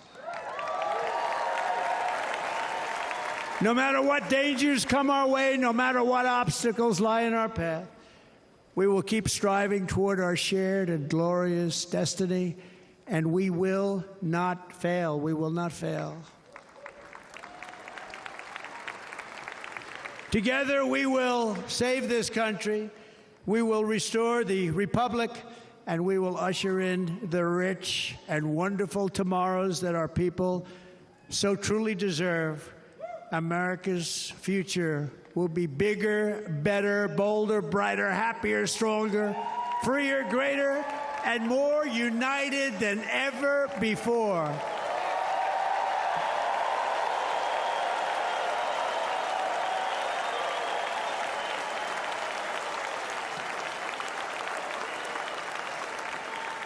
And quite simply put, we will very quickly make America great again. Thank you very much. Thank you very much, Wisconsin. God bless you. God bless you, Wisconsin, and God bless the United States of America, our great country. Thank you very much, everybody. Thank you.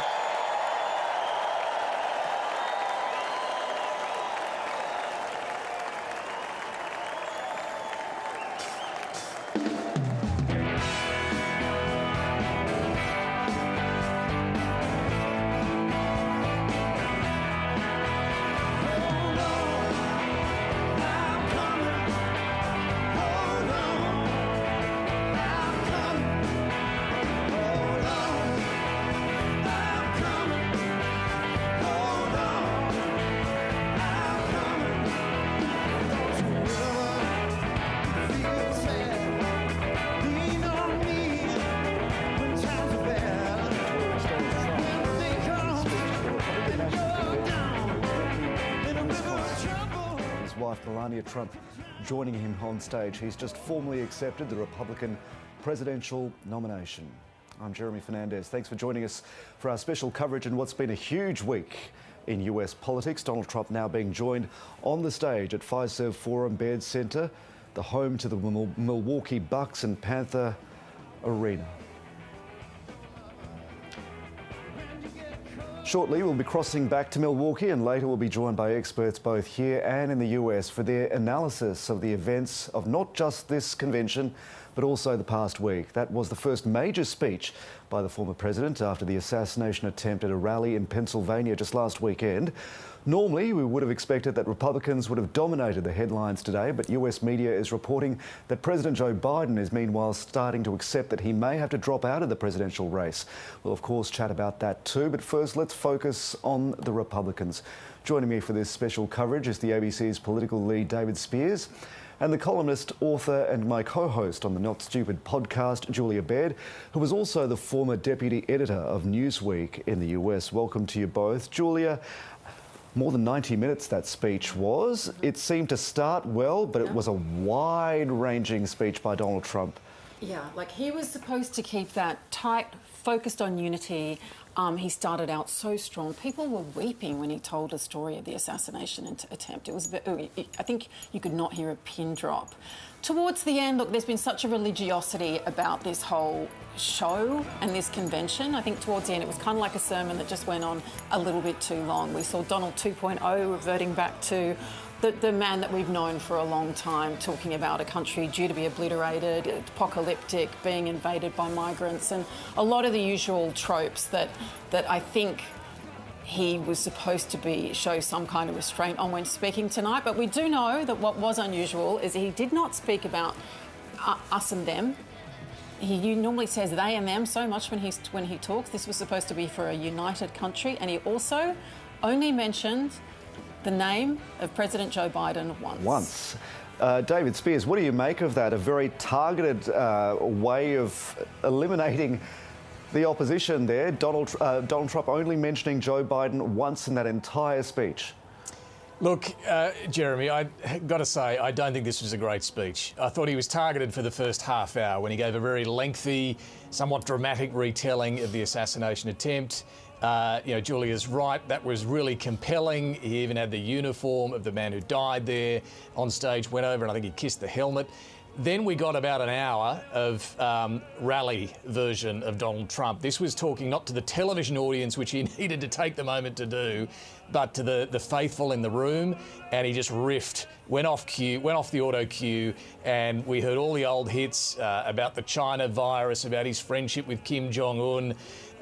He wove in, there's a lot of falsehoods through there as well. Sure, he didn't mention Joe Biden's name more than once or twice, but there was a lot of the old divisive Donald Trump here, and I don't think that's what he needed to do tonight. This might have been the longest campaign, nomination speech we've seen. I'm not sure. We'll have to check the record books on that. But you wonder if Joe Biden might be watching, thinking, "Well, hang on, maybe this isn't over yet."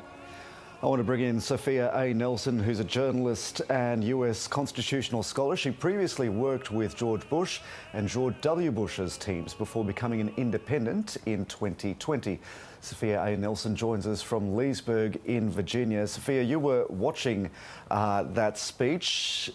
How much stock do you put in the scale of that reception for Donald Trump? Well, I think that the Republican Party base is very unified. I think they had a successful convention by standards of conventions.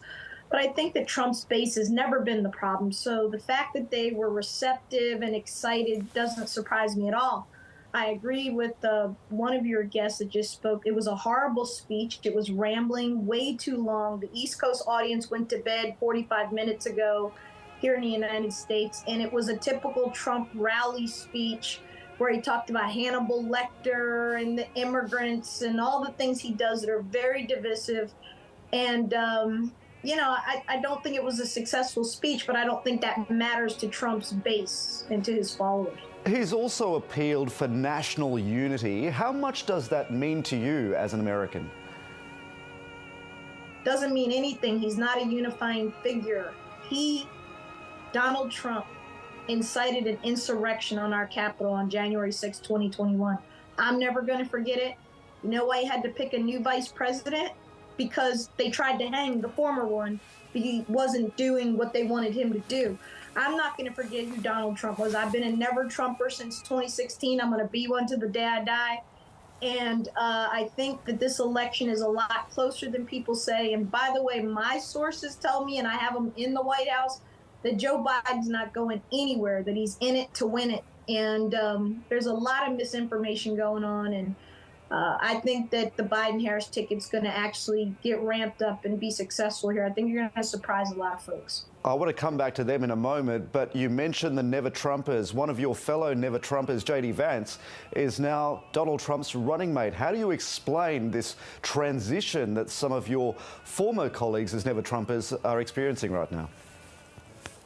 Well, look at Nikki Haley. Look what she did. She stayed in the primary. She was successful. She got a lot of voters.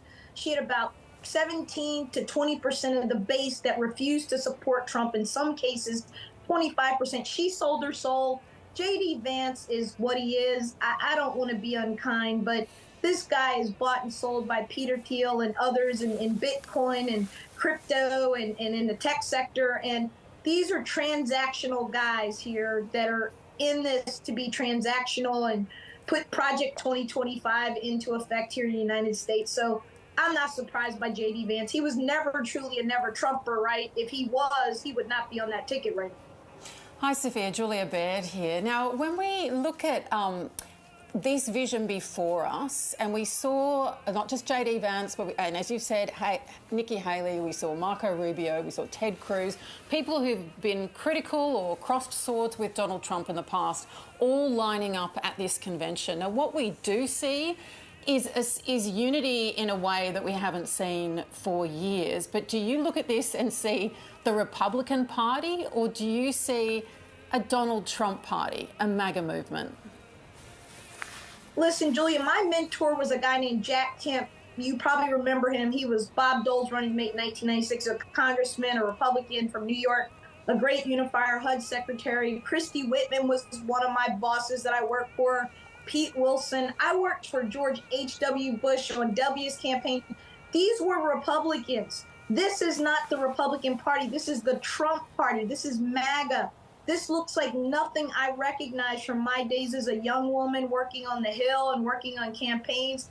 I was a Republican from 1988 until Donald Trump became our nominee and became president, and I was done, and I've been done, and I'm going to stay done. So I think that this is not something that the country can embrace. This is a MAGA party, and I think independents are turned off and others are turned off by this. And I think that all this hype about Trump winning and having a landslide is ridiculous. It's July, for God's sake. So that's where I am on this. And this is not a Republican Party that I recognize at all, at all. No, we've seen a lot of deliberate attempts through the last weeks, months, and over the last couple of days to court the black vote in America. Some polling came out in Newsweek just a few hours ago saying that kind of black women viewed Trump the same, had the same amount of support for Joe Biden as a potential president as they did for Kamala Harris as a potential president. But overall, the support amongst African Americans was considerably less than it was in previous years. How do you view that vote, and how movable do you think it is, given so many people are currently baked in? So, Julia, you and I, we know each other. We've both written books, and you know that black women is one of my specialties. Yeah. Not only am I a professional black woman, but I'm in Alpha Kappa Alpha sorority with Vice President Harris and others. And 1,400 black women, of which I was one today, released a letter making very clear about how we feel about President Biden and Vice President Harris. 1,400, the most powerful black women in this country, laid down the gauntlet of where we are. I can tell you that black women are the most loyal base of the Democrat Party. I'm an independent, but I lump myself in with that base of black female voters. Black men may be a little movable because of the macho masculine thing, a man's world. Trump's kind of bravo. You got WWE guys here tonight. And, this was a very macho man convention. But black voters understand who Joe Biden is. Student loan debt, health care, black maternal health crisis, the housing crisis, the wealth gap, the education gap, all of those things Biden and Harris have mitigated. They brought us back from COVID. The economy is roaring. If you have a 401k right now in the United States, you love life. The Dow's at 40,000, right? So the reality is that Biden and Harris have been good for African Americans, and we're clear on that. I don't care what polls you have or whatever. Since 1968, Richard Nixon is the last Republican to get 28% in the 20s. No Republican since, not one. George Herbert Walker Bush got about 12%. Bob Dole the same. Mitt Romney less because he was running against Obama, and the same with John McCain. And Donald Trump got 8% of the black vote last time, okay? So these polls are ridiculous and they're nonsense. And frankly, they're angering the black community and motivating the black community, which is why we did that letter today. 1,400 of us laid down the gauntlet. Sophia, Donald Trump spoke directly to black voters during his speech several times, and one of the things he said was we have to stop the invasion of our country that's killing hundreds of thousands of people a year, jobs being taken from black and Hispanic people. To what degree are the black community afraid of migrants? Listen, black jobs, I don't know what a black job is, right? None of us do. It was a big thing, on Twitter, on social media, and in the African-American media. BET talked to the president about that just this week. But the reality is we're not going to pit black and brown people against one another. We're not that dumb. We're not that slow. We're not that stupid. That's classic Trumpism. Let me be clear. There is no outreach from the Republican Party to black voters or brown voters. Did you listen to what he said? Did you see the mass deportation signs last night? How offensive is that? So black people aren't afraid of brown people. Latinos and the black community are cohesive, and we're united for Biden and Harris. At least the majority of us are. Certainly there are some who will vote for Donald Trump. There's no doubt about that. Just Sophia, what do you think What kind of difference, given that, you know, your intel seems to be that the President, Joe Biden, is digging down, he's staying where he is. We're hearing a lot of reports about prominent Democrats circling him and about new equivocation. But can we just hypothesise for a moment, if Kamala Harris steps into those shoes and becomes the candidate, the Democratic candidate for president, how would that go, do you think, given that there seems to be some kind of conventional wisdom around her that she doesn't have the ability to capture hearts and, you know, incite a turnout in the same way? What's your view? Well, listen, Julie, you remember the 2016 election, right? And Hillary Clinton, you know, had certainly run in the primary. She won resoundingly, but Bernie hurt her, I think, by staying in as long as he did. And she wasn't able to win against an unknown guy like Donald Trump with no political experience who ran on birtherism. So I say all that to say that setting up the first black woman to run for the presidency under these circumstances and having her have to do it in 3.5 months, pick a running mate, get the nod at the convention, get the money going right, not to mention all the legal challenges that Republicans are absolutely going to mount if the Democrats try to swap out Biden and change the ticket. I mean, they're going to do it. It's a given. And so I think that under those circumstances, it's difficult under the best of intentions, no matter how exciting she is. And I think she's exciting. And I think she's been laser focused on female reproductive rights, which is a big issue here in the United States, as you know, after Roe being overturned by the Supreme Court. But I think it would be an uphill battle.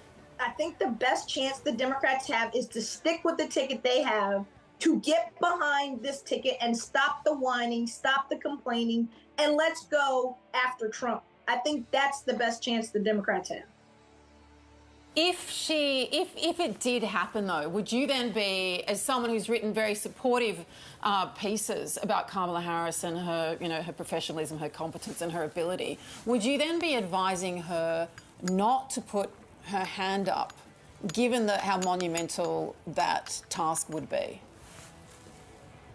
No, I absolutely would back her. I'll support her. I'll go to work for her, whatever I can do to help her, because she's my sorority sister. I think she's qualified, competent. I think she's ready. I would hope that she would pick somebody like Governor Shapiro of Pennsylvania or Governor Beshear of Kentucky. I think she would have to pick a white male running mate, hands down. I don't think we could have a 2-woman ticket. I don't think she could run with Secretary Buttigieg. He's a gay man. He's married to a man. I don't think that flies in this climate, this anti-DEI, anti-woke, anti-woman climate that Trump and the Republicans are running in, is one that the Democrats are going to have to be very strategic about how they mitigate and overcome in November. Sophia Nelson, thank you so much for joining us on the program. Terrific to have your analysis. Much appreciated. Thank you. So let's go now to our correspondent Barbara Miller, who's at the Republican National Convention in Milwaukee. Barb, incredible scenes out of Milwaukee. Tell us what it's like there. Well, of course, the balloons have just come down. That's a tradition at the end of these conventions, and the crowd is very happy, very excited. They were super happy to see Donald Trump, and yet that speech went for a very long time, didn't it? And at times it did feel like he was losing the crowd a little bit. I also thought that when he talked about unity and being a president for all of America, that perhaps didn't get the biggest cheer. So I think this crowd, many of them came really for Trump's greatest hits, I guess, and they got an awful lot of that. For those in the party that had hoped to see a different Trump, a changed Trump, and we spoke to people who thought that he had been fundamentally changed, humbled by what happened to him at that rally in Pennsylvania. Well, I think once we got past the initial part of the speech, we didn't really see any sign of that. But this has certainly been a hugely euphoric event over the past 4 days. I think people here are pretty tired. It's very long days for the delegates who sit in this auditorium listening to hours and hours of speeches. So while they'll have been glad to see Donald Trump, they're making their way out of there pretty quickly, some of them, although of course a good number still on the floor there. as Donald Trump and his family and JD Vance and his wife still stand there soaking up the adoration after accepting those official nominations. Significantly, this is the first time that we've heard from Donald Trump since that assassination attempt, and he went into some detail about what that experience was like for him, and he seemed to hold the crowd in that moment. They seemed to believe, and he spoke of the hand of God coming down and elevating them to this moment.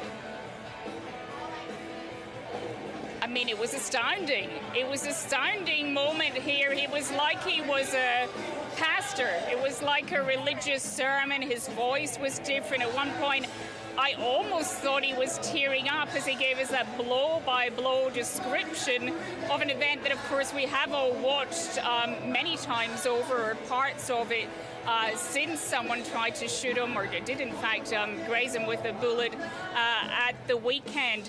So he had the crowd, but I also didn't think that he had them when he used those words early on about unity. I think there was a sort of sense in the room of where's this going? Because we did see a different Trump there, a more vulnerable Trump. But the large part of the speech, Germany, just really felt like classic Trump. He was often veering way off the teleprompter. I could see the teleprompter like scrolling up and down, sometimes trying to work out, where he was in that speech. And that's why it went so long. We even got the Hannibal Lecter anecdote. Many people will have been happy with that. For those who perhaps hoped that this was a slightly different Trump, well, they will have been less happy.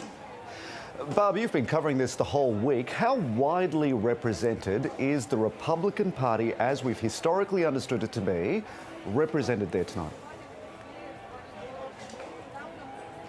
Well, it's very well represented because these delegates that come here, many of them have been involved in the party for many, many years. Now, of course, the MAGA movement has certainly pushed some of them out, and there were, some disputes ahead of the convention about exactly which delegates were coming from some states. So it has definitely a strong MAGA flavor. But some of the people here, are longtime Republicans who've seen a number of leaders come and go. They're trying to rally around Donald Trump.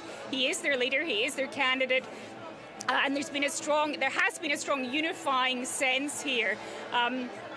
Sorry, Jeremy, I'm just going to get some water. But yes, as I say, those parts of the party that, hoped perhaps the MAGA line had been toned down a bit, I think they go away disappointed tonight, whether they admit to that tonight or not. Barb, you've been working so hard. I'm going to let you take a sip of water as we take in the pictures from Fiserv Arena, where this Republican National Convention has been taking place. An incredible reception for Donald Trump. Thousands of people there listening to what was a 90-minute speech. His family now leaving the stage after he roused the crowd with a wide-ranging speech covering everything from crime to immigration and foreign policy. I'm joined in the studio by Julia Baird and our political lead, David Spears, as well. Now, as Barbara mentioned, Donald Trump spoke about the assassination attempt last Sunday at that rally in Pennsylvania. Here is how he described it.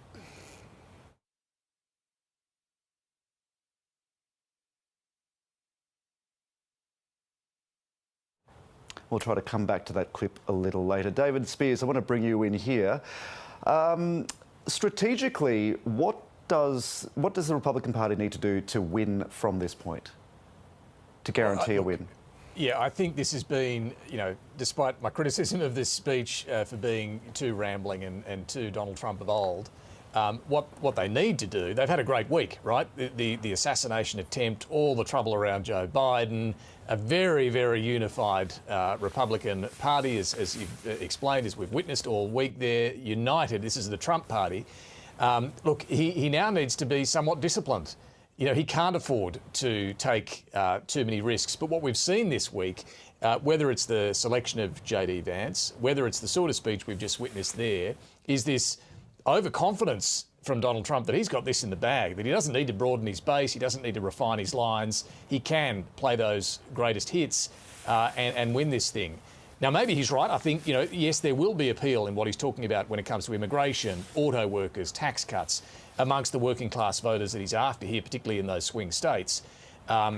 But there is still a way to go in this campaign. I don't think he can, at the moment, just assume that this is in the bag.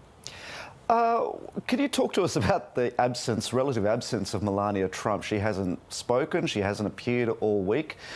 What is that about? Look, I think it was very notable, some months ago when we didn't see Melania Trump much at all around the hush money trial and conviction. I mean, Donald Trump accused of sleeping with a porn star and then, having it paid off to avoid this hurting him in the campaign. There was no sign of Melania Trump, and a lot of focus on that fact. Look, she did write this week the letter that Donald Trump referred to there in the speech, and she was there out on stage, sitting in the crowd, joined him again afterwards as well. So she's very much there, once again, supporting him. We didn't hear from her tonight. So, look, it's perhaps a little more muted than previous campaigns, but, look, she's back by his side. I don't think there's any doubt about that. Julia? I was quite fascinated as well, weren't you? When she walked in, they suddenly changed the music. So it wasn't this kind of like rock anymore. They suddenly swung to a bit of Beethoven, which I know you're a fan of, Jess, a bit of classical music. So it was like this feminine, quiet, gentle moment, and then back to Hulk Hogan. But wives are normally, quite an asset, aren't they, to the campaign? Usha Vance, the wife of JD Vance, is a huge asset to his campaign and his candidacy. So what do you make of that, the absence of Melania? How much do we read into that, given the events of the last few months? I dare not speculate because she is the subject of so much speculation. Look, we know that when Trump spoke to JD Vance's wife, he said, "Oh, are you into politics?" And he goes, "Yeah, my wife." Expletive, hates it as well. So there's this sense of like she's over it, she wants to spend time with Barron. What's interesting is their son Barron wasn't there either, but he all just said, we love Barron. He was still surrounded by an incredibly supportive family.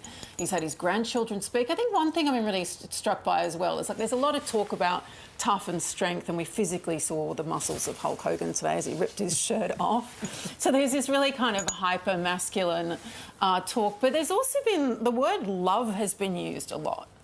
And not just you love me, but there is, like we've heard from grandkids, and we've kind of been told to embrace the softer side. And it's like he tried to stay there when he spoke about the unity and the assassination attempt. That way. There was a tenderness there, wasn't there? That he just and then let's not attack each other. But Nancy Pelosi's crazy, and Hannibal Lecter is coming over the border in droves to take us all out. So it's a really good point. I mean, how much of this though do you think is the campaign strategists building around this the course of this week? All these opportunities to show that he loves his kids, his grandkids, and in the introduction from the UFC president as well, he was worried about me leaving the family holiday, and that he genuinely cares. But when you see Trump himself on stage, it's the tough guy stuff. Once he goes off script, I thought the Viktor Orban stuff was this is the one foreign leader that he calls out for great praise, great length in the speech tonight for being tough.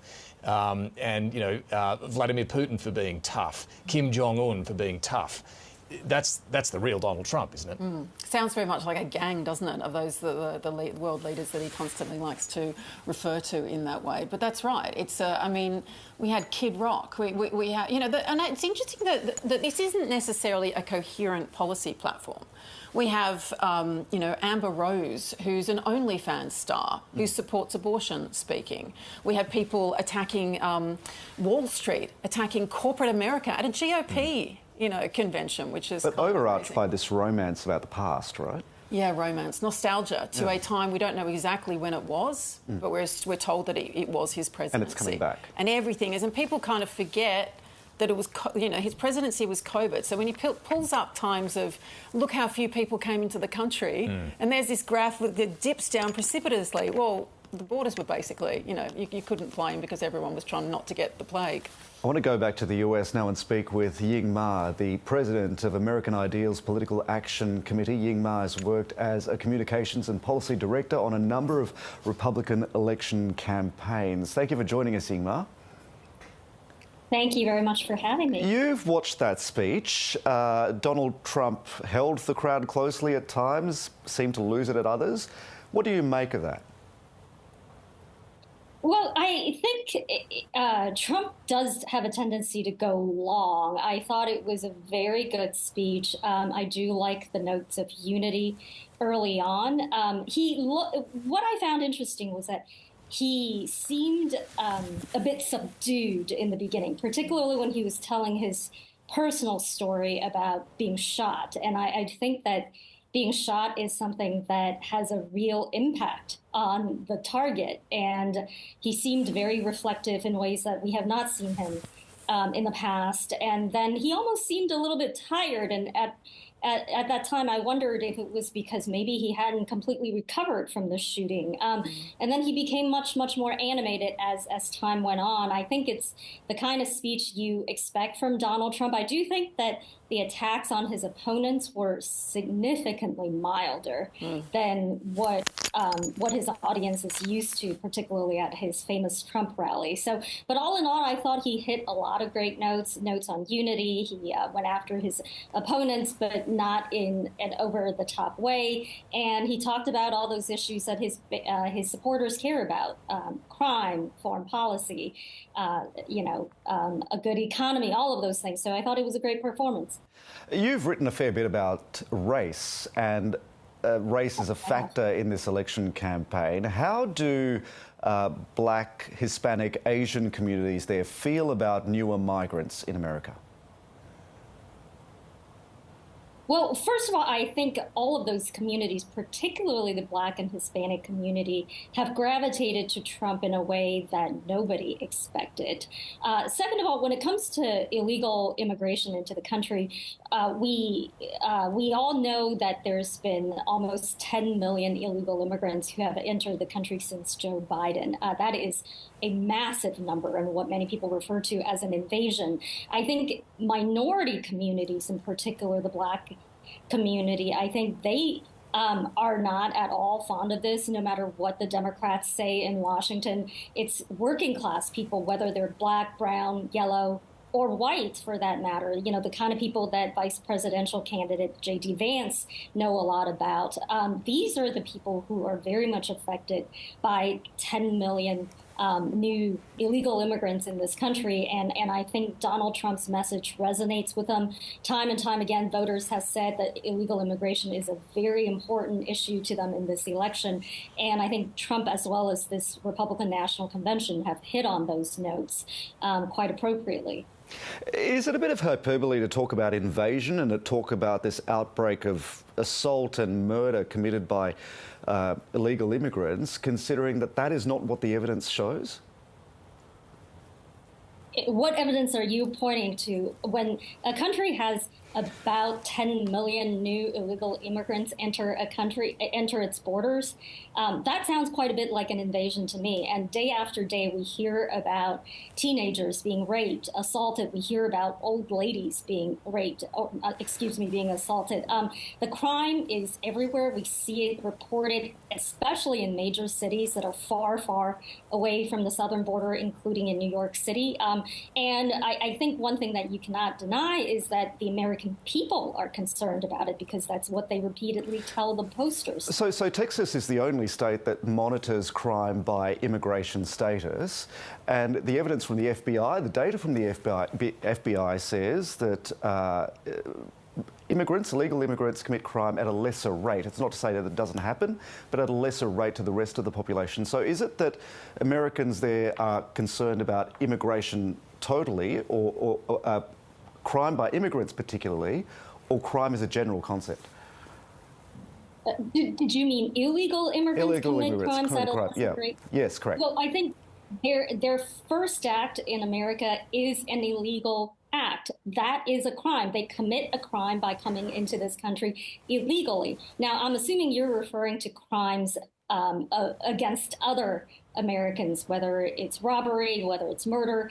I would say that any crime from any illegal immigrant is one too many. And what we've seen, and you may be right that some states actually statistically count up these crimes in a more studious fashion than others. But I think what Americans are responding to is that they are seeing illegal immigrants in their cities. As Trump said, there are illegal immigrants who are being put up in hotels in New York City, while our veterans are sleeping homeless on the streets. And then when you hear time and time again stories about illegal immigrants attacking Americans, especially when it's heinous crimes like murder and rape. You're right that a lot of Americans probably don't know the exact number of those crimes, but it doesn't matter because one is already too many, and we are certainly hearing more and more about them at a much higher rate than we used to, because that is inevitable when you have 10 million people who have come into this country illegally. Can I ask you about how the Democrats are shaping up at the moment? No doubt you'll be watching the wind coming out of the sails of Joe Biden's campaign. Are you afraid of what might come next for the Democrats and whether they will pose a considerable challenge to Donald Trump? What do you mean? Are you referring to the possibility that Joe Biden might step down? If Kamala Harris or another candidate were to step up, do you think they have a reasonable prospect of defeating Donald Trump?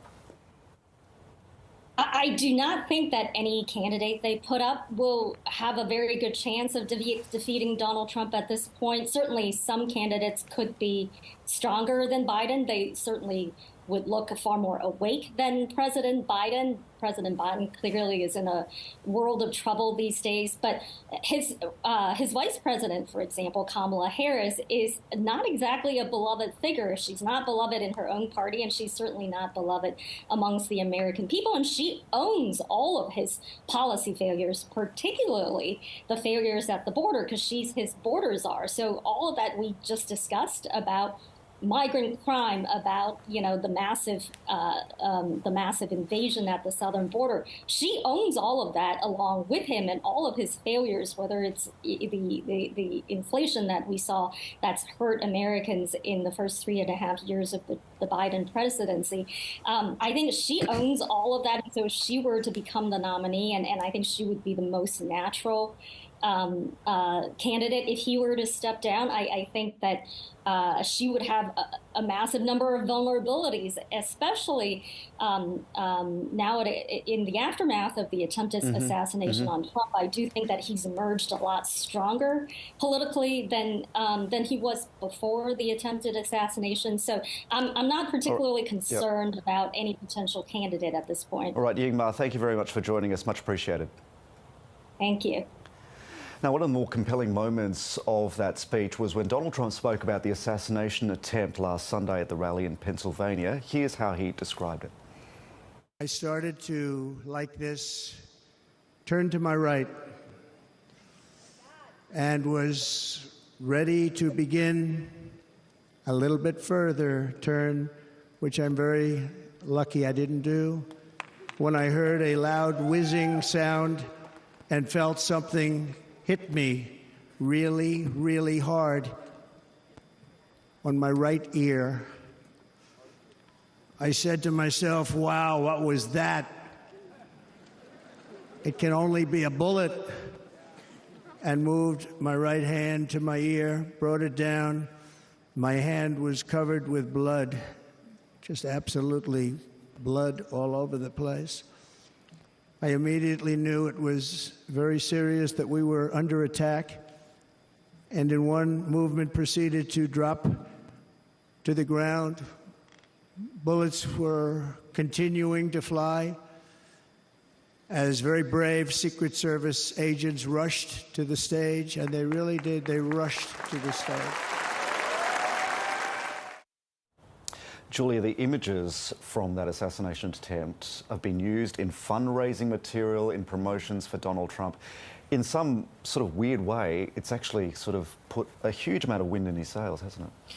Oh, incredibly so. I mean, it's brought a kind of cohesion, I think, to a group that we haven't actually seen to that extent before. And again, I'm really struck by how the religious overtones, how early on in his speech, I'm here by the grace of God, our message is righteous.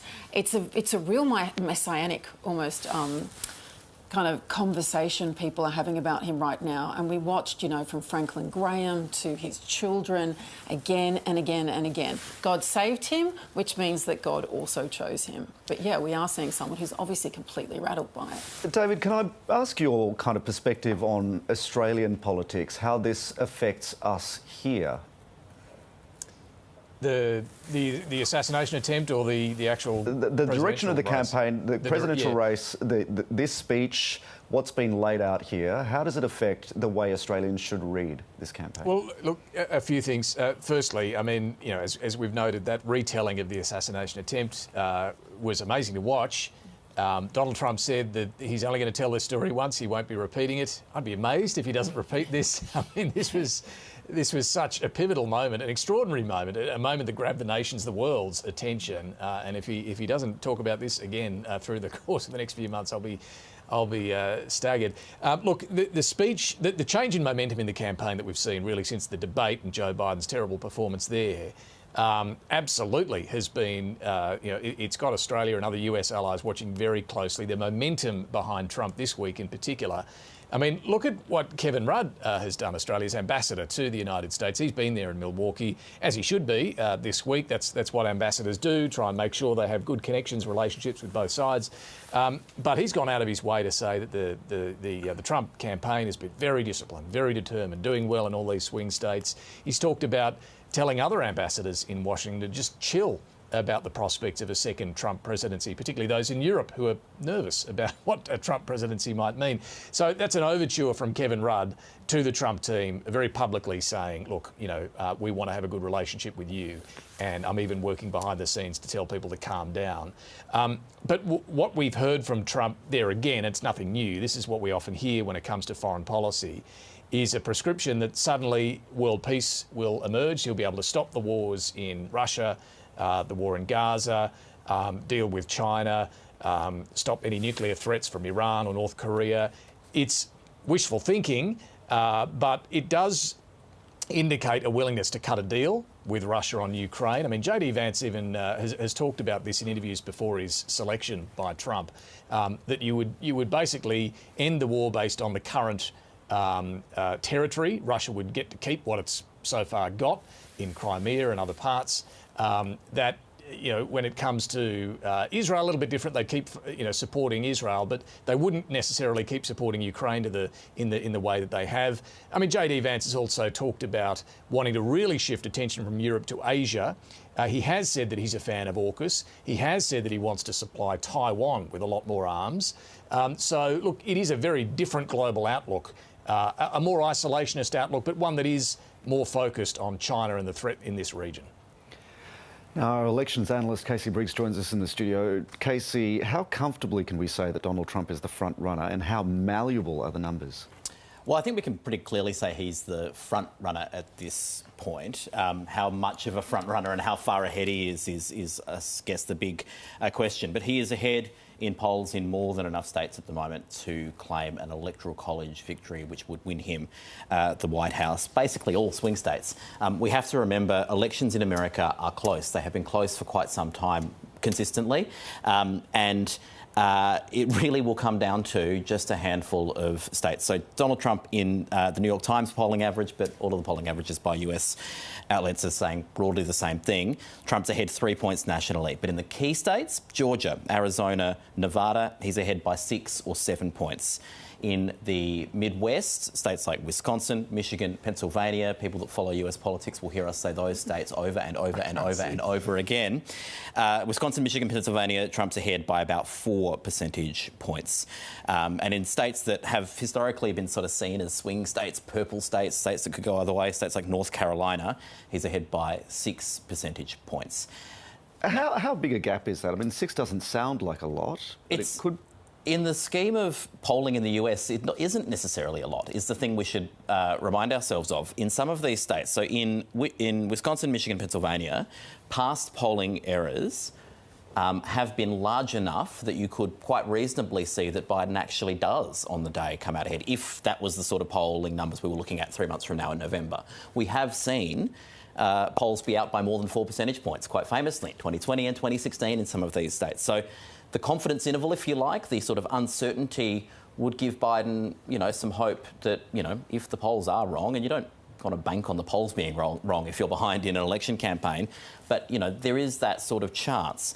However, you need more than those states to win, unfortunately, or, those states might get you close, but, it really is on a knife edge. Let me put it this way. If Trump wins all the states he leads in at the moment in polls, he'll get 312 electoral college votes.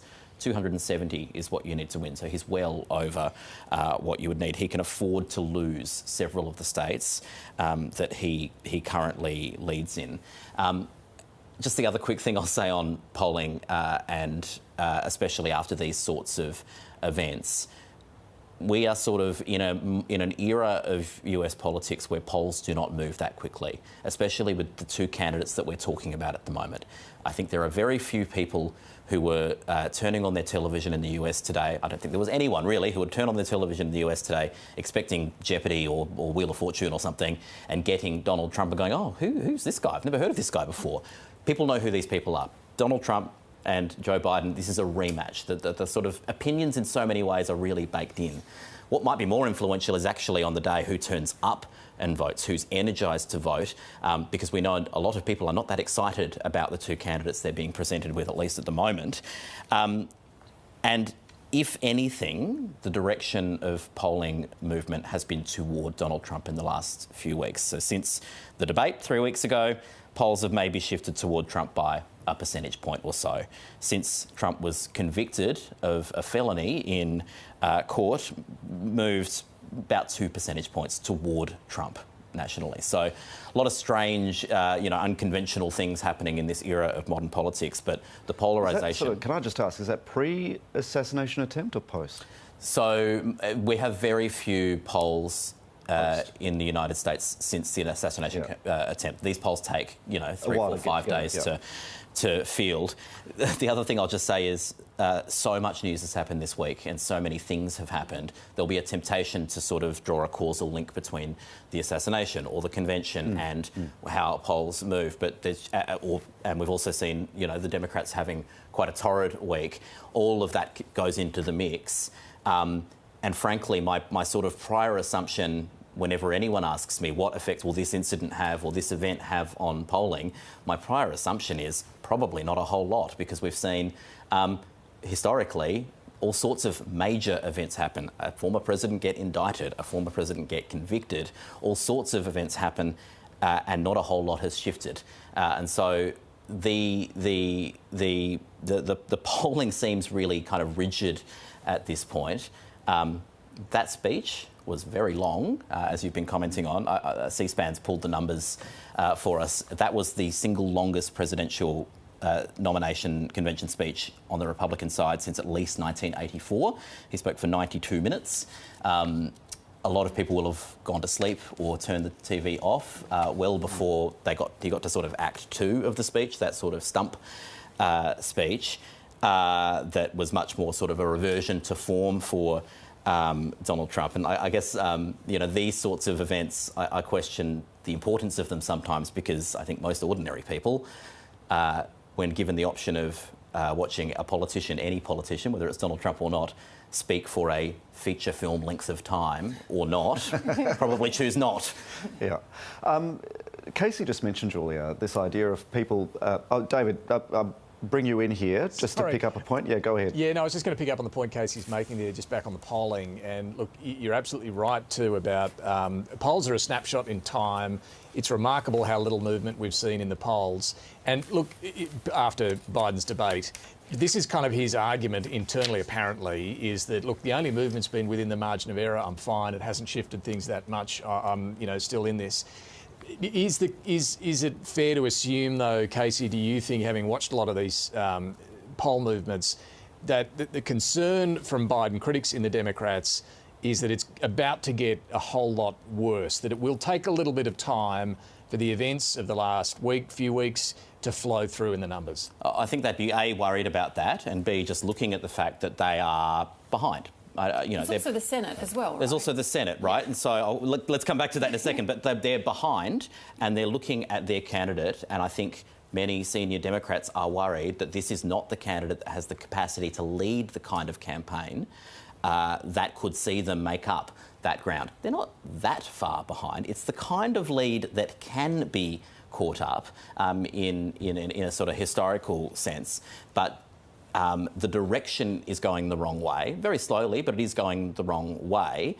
And as Julia said, there are all these other positions on the ballot, House of Representatives and the Senate in Congress, and the evidence seems to be that senators and members of Congress are polling better than Joe Biden is in their states. And so the fear of some senior Democrats is perhaps Joe Biden actually becomes a draw, a negative, and drags some of those candidates down, because their fear is if Donald Trump wins the White House and he can win control of Congress, including the Senate, he has supreme power to do a whole lot of things, including appoint Supreme Court justices, and every expectation is there would be at least one vacancy on the Supreme Court in the next 4 years.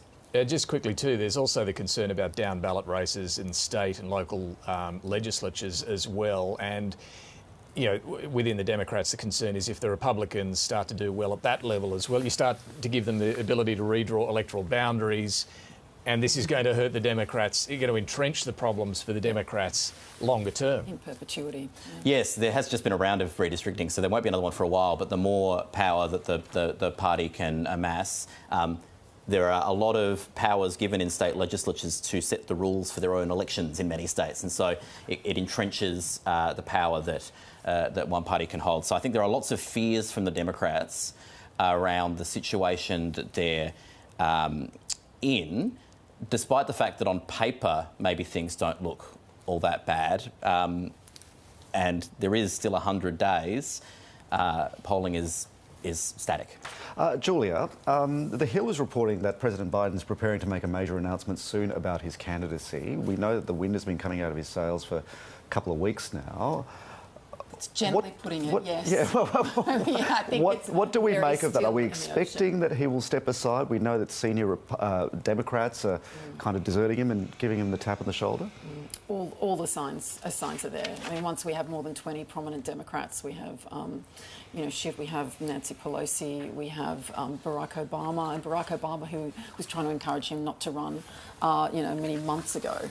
And Joe Biden has been saying for a long time, he and his team have been saying the polls don't matter. Look at the midterms and how everyone said we couldn't make it. I think there's a point at which he cannot go on, and I honestly think it's a question of when now. I'd be amazed if he kept going. Honestly, one of the most puzzling things is how they could have not come up with a succession plan 4 years ago when Joe Biden was already an old man. How have they ended up in this position?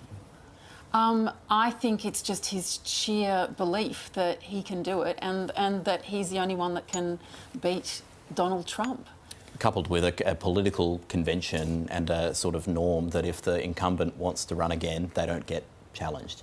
And that was a powerful enough convention that meant no one who fancied themselves running would challenge. David, are you expecting some significant movement on that in the next couple of days? Look, I'm only basing this on what I'm reading, and what I'm seeing coming out of those who are very close to the White House and, reporting what the likes of Barack Obama and Nancy Pelosi are saying. But yeah, sure, you look at it and you think it does feel very much like something's going to happen over the course of the next couple of days. Look, tomorrow will be Friday in the United States when they wake up. I think it's going to be a critical day. They'll be digesting this rather lengthy Trump speech tonight. But a lot of the focus is going to be on the pressure on Joe Biden, what the smoke signals are coming out of the White House or Delaware, where he actually is laid up with COVID. So, look, it really depends. I think the next 24 hours are critical. But yeah, I'm absolutely expecting some sort of announcement in the coming days. I want to bring in Emma Shortis now, Dr. Emma Shortis from the Australia Institute. Thank you very much for waiting patiently for us as we have this discussion. I want to first come to your opinion about this, your analysis of this speech that Donald Trump gave, 92 minutes at the RNC, rapturous applause. What did you make of it? Well, I mean, I found it pretty exhausting. I don't know about you, Jeremy. I'm professionally obligated to pay attention, and there was that, quite compelling bit at the beginning when, of course, he was talking about the assassination attempt, even though it was kind of framed quite strangely in that he framed it as telling us what had happened, even though, the whole world saw it. And then it so quickly degenerated into that kind of standard Trump rambling, often quite deranged speech that is hard to pay attention to. You know, I think Trump is so striking in that he doesn't have a kind of narrative arc in his speeches. You know, there's no beginning, middle or end, and so it's really hard to find things to hold on to or even know when it's going to end. So, you know, I think that was somewhat surprising. Can I ask you about this, though? Because one of the things that's really compelling when he speaks is this idea of the past, this nostalgic, romantic past that they're going to bring back, the jobs of old, the reputation of old. You can see that the crowd was really held and really gripped by that promise. Look, they are, and I think what he's doing there is tapping into the deeper conservative movement in the United States, which has this idea of a kind of golden era of American history. You know, you can pick and choose your times. Usually it's kind of about the 1950s when, you know, we have America ascendant and we have particularly a very kind of patriarchal family structure, which the conservative movement is now really kind of seeking to reimpose on American society. Most of that nostalgia, of course, isn't based in the reality of American history, but it certainly harks back to that pre-civil rights movement, for example, and this idea of particularly white America being in control, you know, being ascendant. And that is what Trump is appealing to. And so when you, I think, hear him kind of initially at least talk a little bit about unity, you scratch the surface of that and very quickly it falls away, because his appeal is very much to that conservative far-right base. And that's why I think they respond, you know, with such emotion to that nostalgia. OK, draw a straight line for me here then, because if we're talking about pre-civil rights nostalgia, how do you link that to the appeals that he's making to black communities, Hispanic communities for unity? Yeah, so this is, again, you know, Trump is very effective in his narrative there, and I think there's a lot more complexity to this, I think, than often our analysis of it allows. So much of his appeal, particularly to Latin American expat communities in the United States, is a particular appeal to a conservative religious base, and often, you know, if we're talking about places like Florida, for example, expats who've fled a place like Cuba, for example, and so are virulently anti-communist. And so there's an appeal there to Trump's rhetoric, and particularly his kind of anti-left, anti-socialist or communist rhetoric, that then plays out electorally. But I don't think what he has is a blanket appeal to Latin American communities or Black American communities. There are certainly prominent members of those communities that support Trump, but overwhelmingly the African American vote, for example, goes to Joe Biden. That's part of his effective argument to remain as the candidate, that Black America will turn out for Joe Biden because they did in 2020. So I think we have to be careful about making assumptions about, you know, particular voter blocks fleeing to Trump in that way. Julia, Kamala Harris, is she looking like the prime candidate to take over from Joe Biden if he does decide to step aside? Here's the thing. I think if people were to run and expect a victory, we'd have a different series of candidates than if we were to run and expect defeat. And I think that's the problem. And that's what Sophia Nelson was talking to before, big supporter of Kamala Harris, really worried about how monumental a task it is, especially as a woman to run in what she sees as a hyper-masculine kind of environment that's currently being, as we've already discussed, that we saw on stage today. I think, though, what I've noticed is a lot of commentators looking at their assumptions about her. Why for so long have people said she can't do it, she's disliked, she's on the nose? Wasn't it initially because she was Kamala Harris, initially because she was seen to be tough on crime as a prosecutor? Shouldn't that be working in her favour?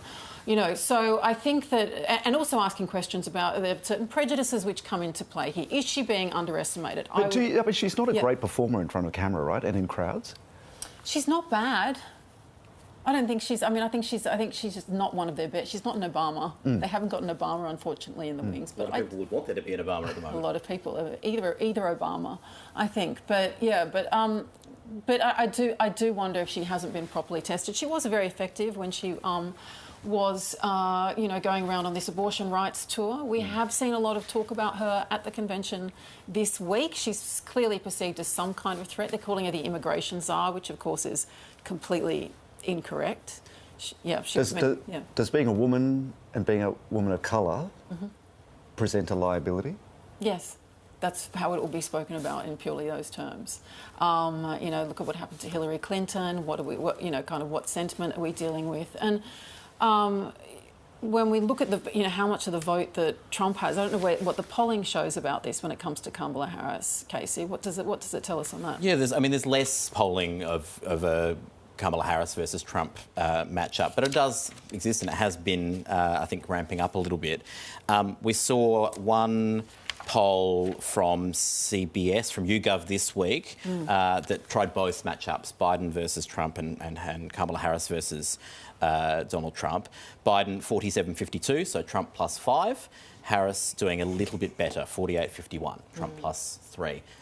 That is, I think, roughly in line. Real Clear Politics has an average that would put Trump ahead of Biden by 3 points and Trump ahead of Harris by just under 2 points, so marginally better. The big caution on this is A, there's less polling on this issue. B, it's a hypothetical. It's a sort of hard thing to imagine, I think, for a lot of voters when they're being asked, well, why am I? I'm not being asked to make that vote.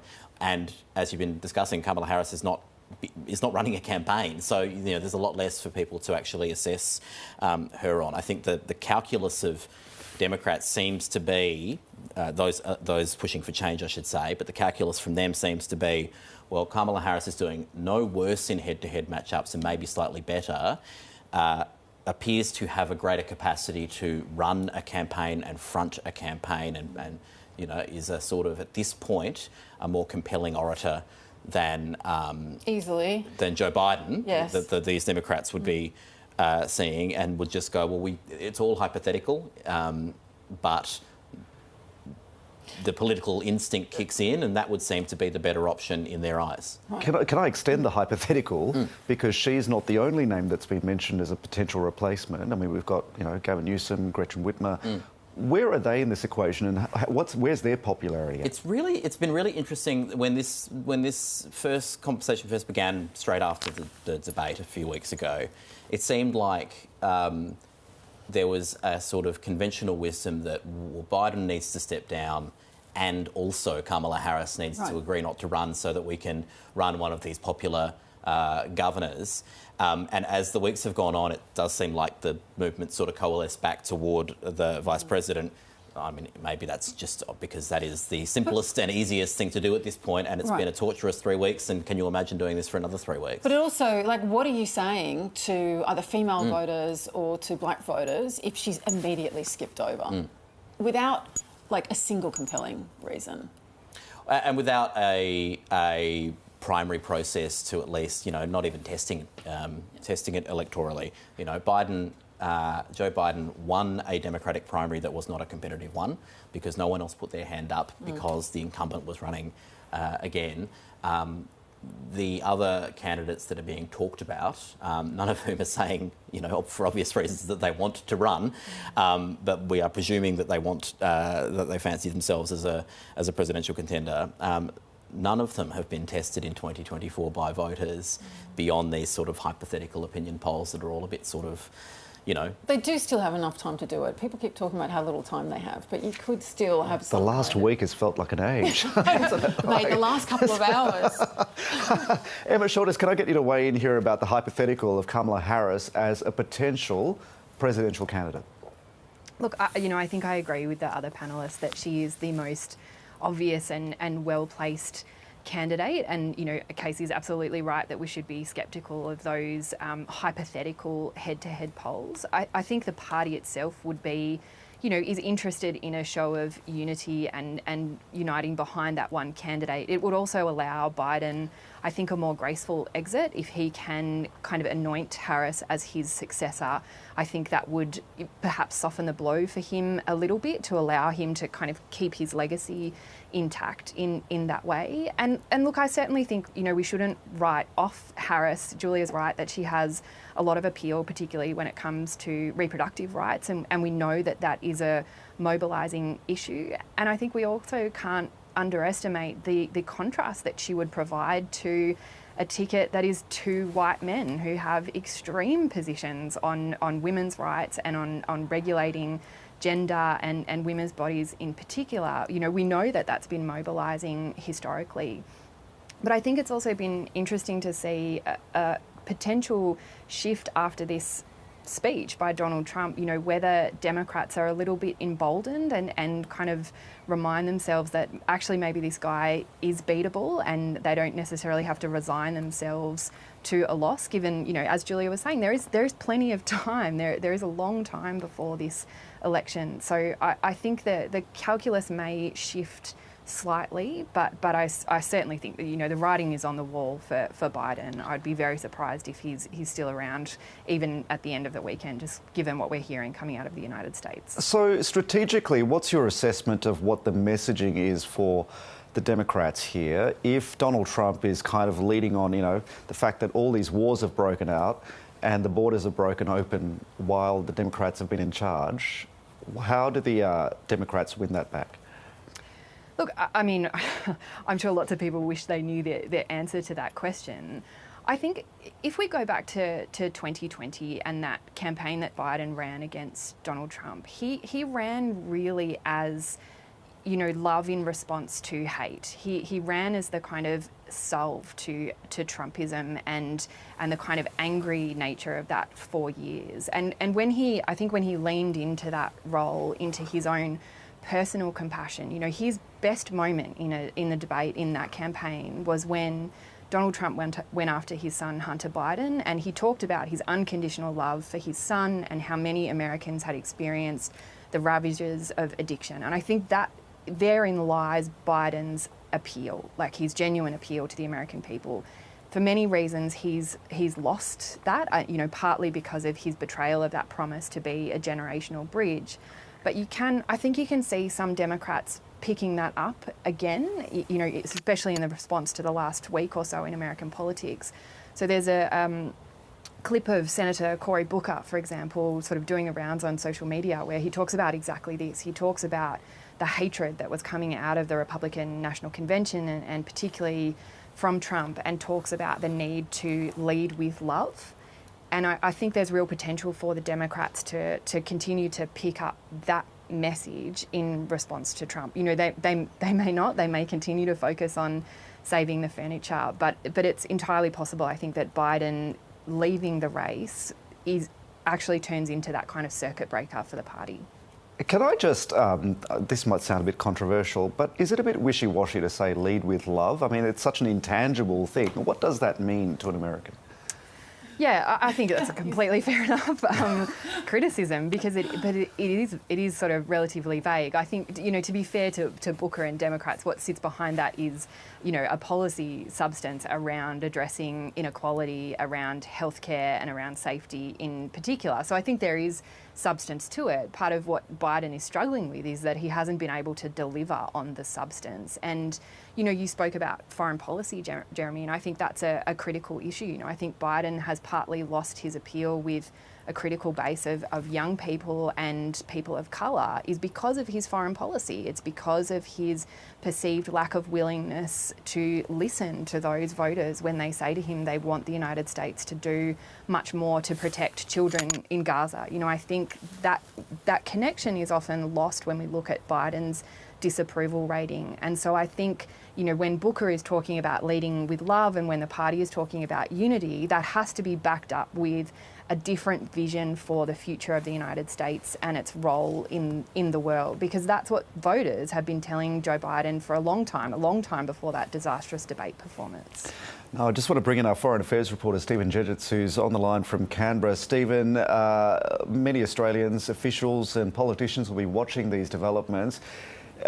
Is it being assumed that we are heading for a Trump presidency? Yeah, sure, no worries.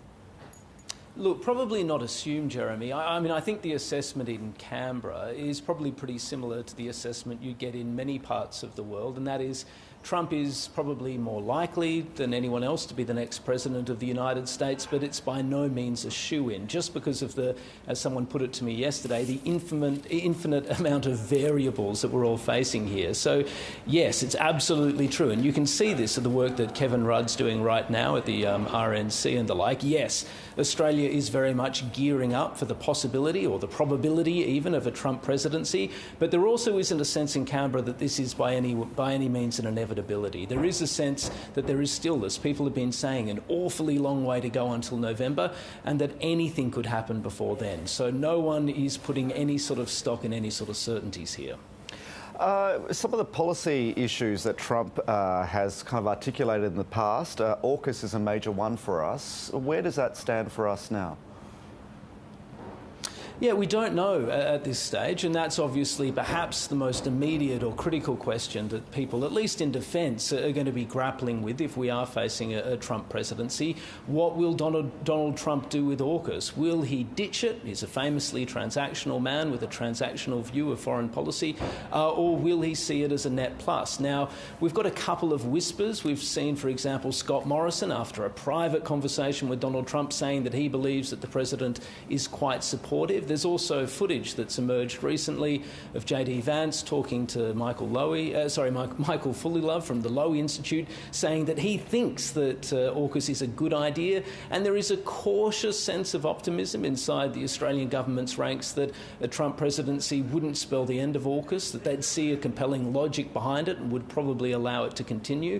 But let's put it this way, I don't think there's any great reservoirs of certainty. As ever with Donald Trump, if he becomes president, things immediately become much less predictable. And I think for all the facts that people are reaching and sifting through past statements from various people inside the Trump administration, I think there's still going to be a level of uncertainty about AUKUS if Trump does win. And does the same apply to climate policy? I think there's much more anxiety about what Trump would mean for climate policy. Now, there are people in Canberra who believe that Congress, we don't know what's going to happen to Congress, of course, after the election, but there is still a feeling that Congress, including Republicans, are going to be quite well disposed towards elements of the President Biden's Congress agenda on climate change, that it would be difficult for Donald Trump to unwind some of the massive subsidies we've seen for things like batteries and solar in the United States under their climate change policy, and that there would probably be large chunks of President Biden's legacy that would probably remain intact. But there's no doubt that it would be a huge blow for US on climate policy, simply because Donald Trump has signalled his key priorities, and one of those key priorities is an expansion of fossil fuel production in the United States, and we can only presume the move to once again withdraw the US from the Paris Agreement. So that will have consequences not just for US credibility on climate, but on climate change policy full stop. And that's going to have massive ramifications, which goes well beyond the Australia-US relationship. Stephen, Donald Trump made a few pointed comments about China, Chinese manufacturing, Chinese foreign policy. That is going to have some considerable impact on us, isn't it, in terms of Australia's foreign policy and dealing with our neighbours in the region? Yeah, there's no doubt that if Trump does take office again, then he's going to take a far sharper line towards China. Now, it is worth remembering the Biden administration has, at least to some degree, really taken the Trump presidency's playbook on China and ran with it. In some ways, you could argue, as some analysts have, that in some ways Biden has been running a Trump agenda on China, but more effectively. But the big question for Australia will come down to what Trump does with some of those key alliances for the US, particularly alliances in Asia, as well as Europe. We've already seen Trump declare, for example, on Taiwan, that he isn't really convinced by the argument that Taiwan deserves American protection. Now, Joe Biden has long had and the Democrats have had a long time approach of so-called strategic ambiguity, but Biden has also made it very clear that if Taiwan was to be attacked by China, then he believes the US is obliged to come to its defence. With Trump, again, it's much more transactional. When he was asked about Taiwan not long ago, a couple of days ago, he complained bitterly about the fact that Taiwan has now become the most successful exporter of semiconductors, complaining without foundation, really, that it had stolen that business from the United States, saying that there was no reason for the US to guarantee protection to Taiwan, given its proximity to China, unless Taiwan paid up. Now, again, this is a logic that sends real shivers down the spines of people in Taipei, but it also causes deep anxiety in places like Australia. They worry about Donald Trump potentially opening the window to China, perhaps over the next 4 years, for a full-scale invasion, or at the least some sort of grey zone activity, trying to really deliberately ramp up pressure on Taiwan in order to force it to the political table, to reach some sort of settlement. So it's just a real stew of uncertainty and anxiety when it comes to Trump, when it comes to the Australian government. No, there is an absolute despair. There is a feeling that there's enough common ground that we can still work with Trump, but there is a great deal of anxiety, not just what it means for US alliances in the region, but also what it means for the democratic fabric of the United States. Now, that is a much deeper, profound and existential question, but it's one worth contemplating as well. Stephen Judges, thank you. Now, Casey, rather, we're getting some reaction from the Democratic camp to Donald Trump's speech. Always happy what are to they be saying? compared to Stephen Judges, Jez. So the Biden-Harris campaign has made a statement which I think is interesting and we can share on reacting to the speech that Donald Trump made. Talks a lot about Project 2025, which is that Heritage Foundation sort of blueprint for a future Trump presidency and positions that they would, policies and people that they would like to see appointed. The statement says, tonight Donald Trump rambled on for well over an hour and failed to mention Project 2025 even once. He failed to mention how he had inflicted pain and cruelty on the women of America by overturning Roe v. Wade. He failed to mention his plan to take over the civil service and to pardon the January 6th insurrectionists. He sought to find problems with America, not provide solutions. But after all, it was Donald Trump who destroyed our economy, ripped away rights and failed middle-class families. The statement continues. Now he pursues the presidency with an even more extreme vision for where he wants to take this country. Trump's Project 2025 agenda is the single biggest attack on our personal freedoms and way of life ever proposed in modern American history. And it continues. I'll just read a little bit more. President Biden's running on a different vision. He's running for an America where we defend democracy, not diminish it, where we restore our rights and protect our freedoms, not take them away, where we create opportunities for everyone while making the super wealthy finally pay their share. The statement continues and says, the stakes have never been higher, the choice has never been more clear. And it ends, President Biden is more determined than ever to defeat Donald Trump and his Project 2025 agenda in November. So that's the reaction from the Democratic campaign to the speech that we've seen, and definitely not shying away from his determination to be there in November. Emma Shortis, you've been listening to that. Just tell us, for the viewers who are not across it, Project 2025, what does that mean? So Project 2025 is the brainchild of the Heritage Foundation, which is a conservative think tank, an old conservative think tank in the United States. And what they've created is a mandate for leadership that runs actually to 900 plus pages that they want to hand to what they call the next conservative president of the United States. So, of course, the whole thing is aimed towards Trump. And it is incredibly radical. It has plans for every single federal department, every government agency you can think of, down to the most low-level budget lines and official appointments. And, as much as Trump has said he doesn't know what Project 2025 is or has distanced himself from it, there are deep and long links between his campaign, his first administration, and the Project 2025 authors, up to and including his vice presidential pick, JD Vance, who's very close with the president of the Heritage Foundation, Kevin Roberts. And you could see,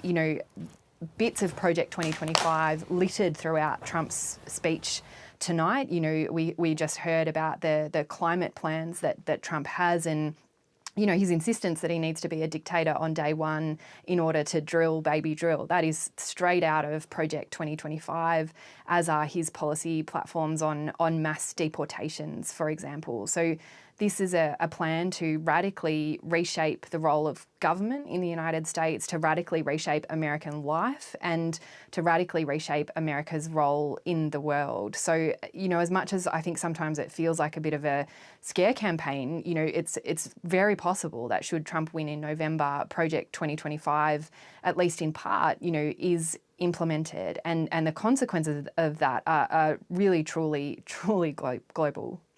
Julia, with such a radical reshaping possibly in the wings, what are the prospects of civil disobedience, civil violence in the US?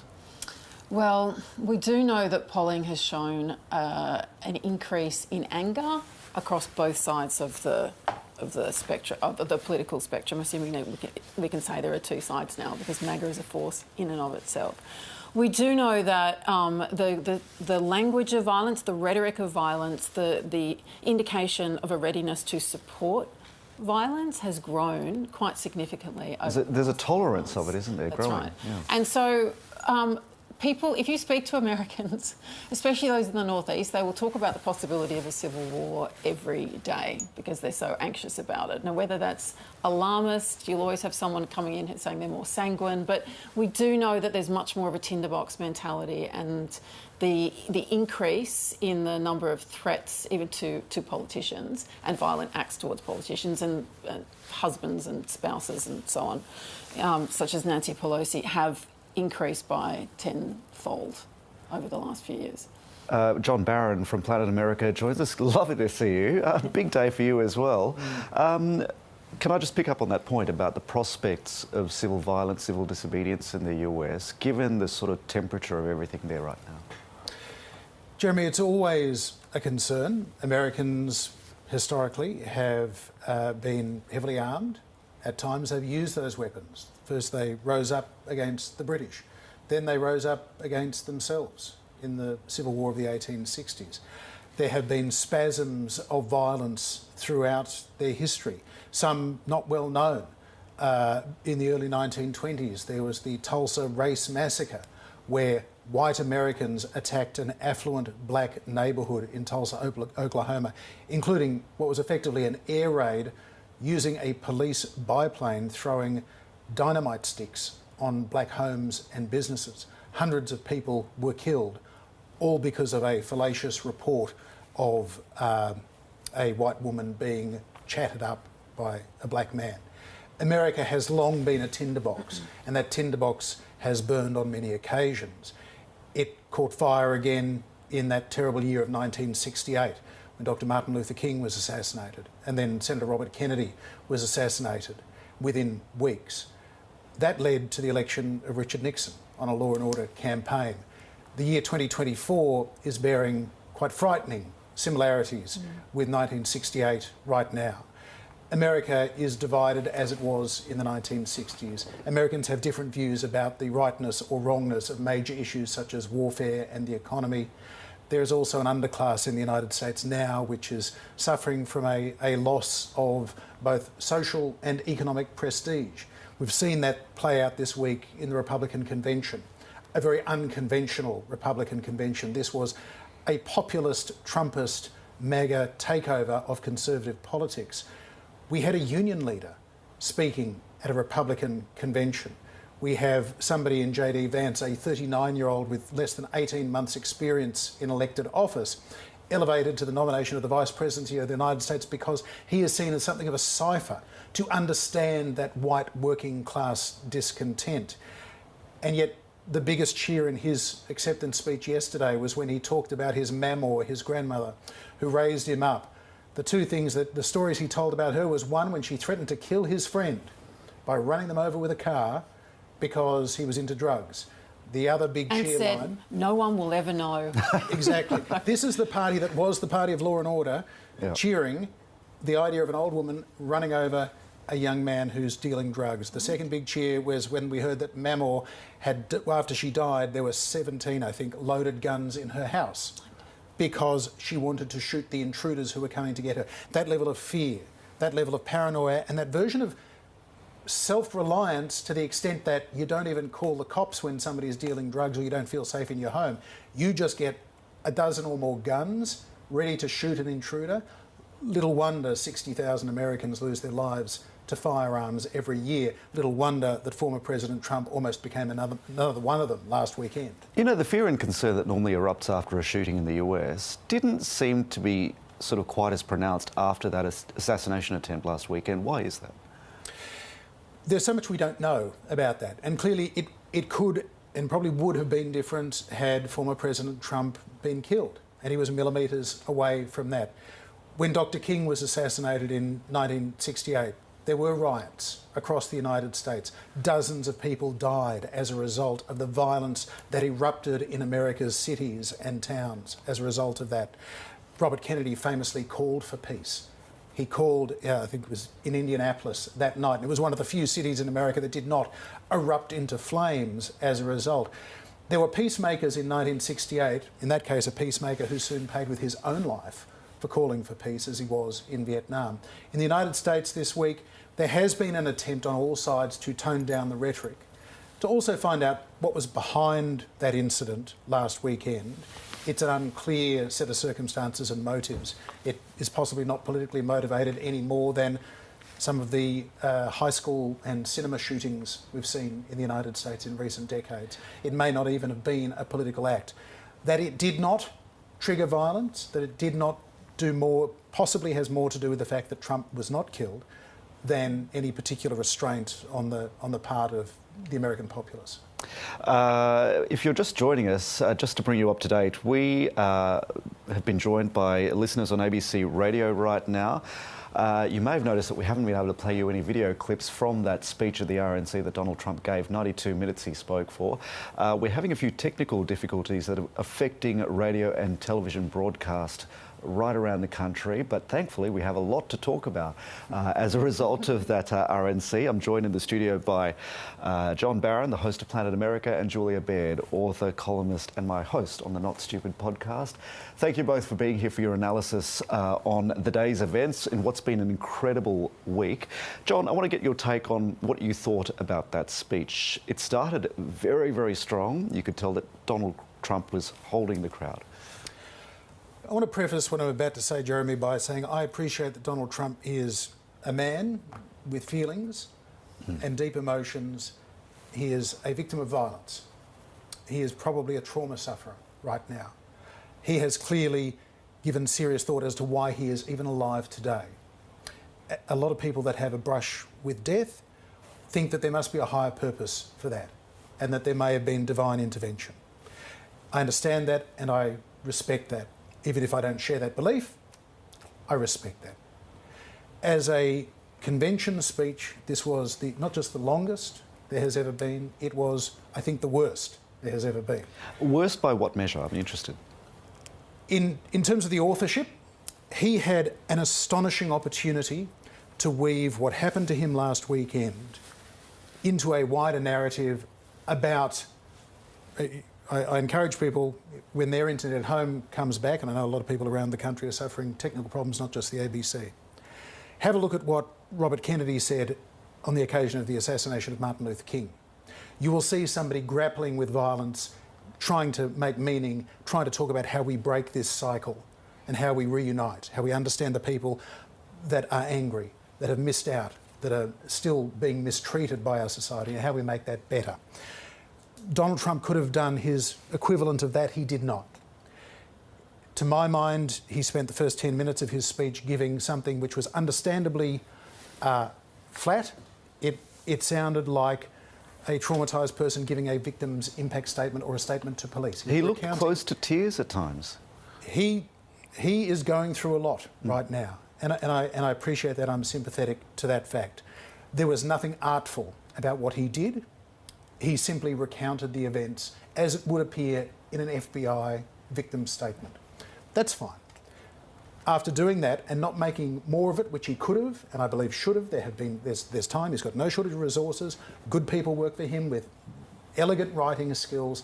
They could have made that into something meaningful and important to reunite America. We heard a lot of talk about he's going to make a unifying speech. He's toning it down. He's not even going to mention Biden once.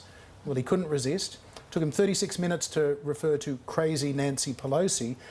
The real Trump asserts itself at certain times, even when he is in shock and trying to keep a lid on it. But after that first 10 minutes, Jeremy, after talking about what happened to him, which we all saw, there was unnecessary detail, there was a lot that we didn't need to hear. We didn't hear very much about what he himself thought or felt, what he has made of this. So he hasn't processed it. He's just recounting the events. It was a blur. His life flashed before his eyes. Then he goes into an hour-long, basically the same stump speech that he gives 3 or 4 times a week, hitting the same points, but just having deleted the names of the Democrats he usually attacks. So it wasn't really toned down. It was just his stump speech. But even for Trump, it wasn't a good rendition of his stump speech. Can I just add to that as well? From the reporting I've noticed over the last few months, particularly from the beginning of the year, people were saying that actually, compared to his last campaign, he is not being as effective at rallies. He is rambling. He's losing his point. People are leaving. That you used to get a really coherent group. They would all stay to the very end, but quite often he would start to speak. People go, here he goes again. He's off on his usual points, and they would leave. And I had all the reporters saying people aren't realising this, that amongst his base. So I think that his capacity for rhetoric hasn't been particularly strong over the last little while. But I actually did think that that beginning was reasonably strong. Yeah. I think the way, as you've said, that bringing it all back to the religious overtones, and you could sense that he was shaken, and in a way, the very pat telling of it just seemed very real. Yeah, I look, and to an extent, I think you're right, Julia, in that I'm judging it on what I think it could have been rather than what it was. But haven't they been trying to tone him down when we talk about his? They have. The thing that concerns me about when Donald Trump, who, while he says the Bible is his favourite book, does not attend church, cannot quote scripture. He quoted it. Did you notice he quoted again when he was talking about the firefighter who lost in the assassination? He said, "There's no great a love you can have than this, to give out your life for another person." That's true. Yeah. That's true. And there have been those that have criticised Trump for not reaching out to the family sooner, but as he is also a victim of violence. He had today. And he mispronounced the victim's name, and the firefighter's jacket, which he had on stage, which he hugged, appeared, I'm not sure, but it appeared to misspell the firefighter's name, even though this was allegedly sent by the family. So there's some weird things around that as well. But look, as for Donald Trump and his call to religiosity, the thing that concerns me, Julia, and I'm sure you will have a much more nuanced view on this than I would. For a long time, Donald Trump has happily reposted and retweeted images that others create of him with Jesus standing over him, side by side with him, him even in a messianic pose, which in the old days Christian conservatives would have found quite sacrilegious. He's been reposting those, and you look at his social media this week, and it is all about, this was divine intervention, this was the hand of God, I'm only here because God saved me. So on the one hand, I understand that. I'm also mindful of the fact that the last time we had an American president who thought that God was guiding them and had a purpose for them in this particular way was George W. Bush. And who had a faith. He had a faith, for sure. Which is, I think Donald Trump isn't necessarily deeply rooted in the church community.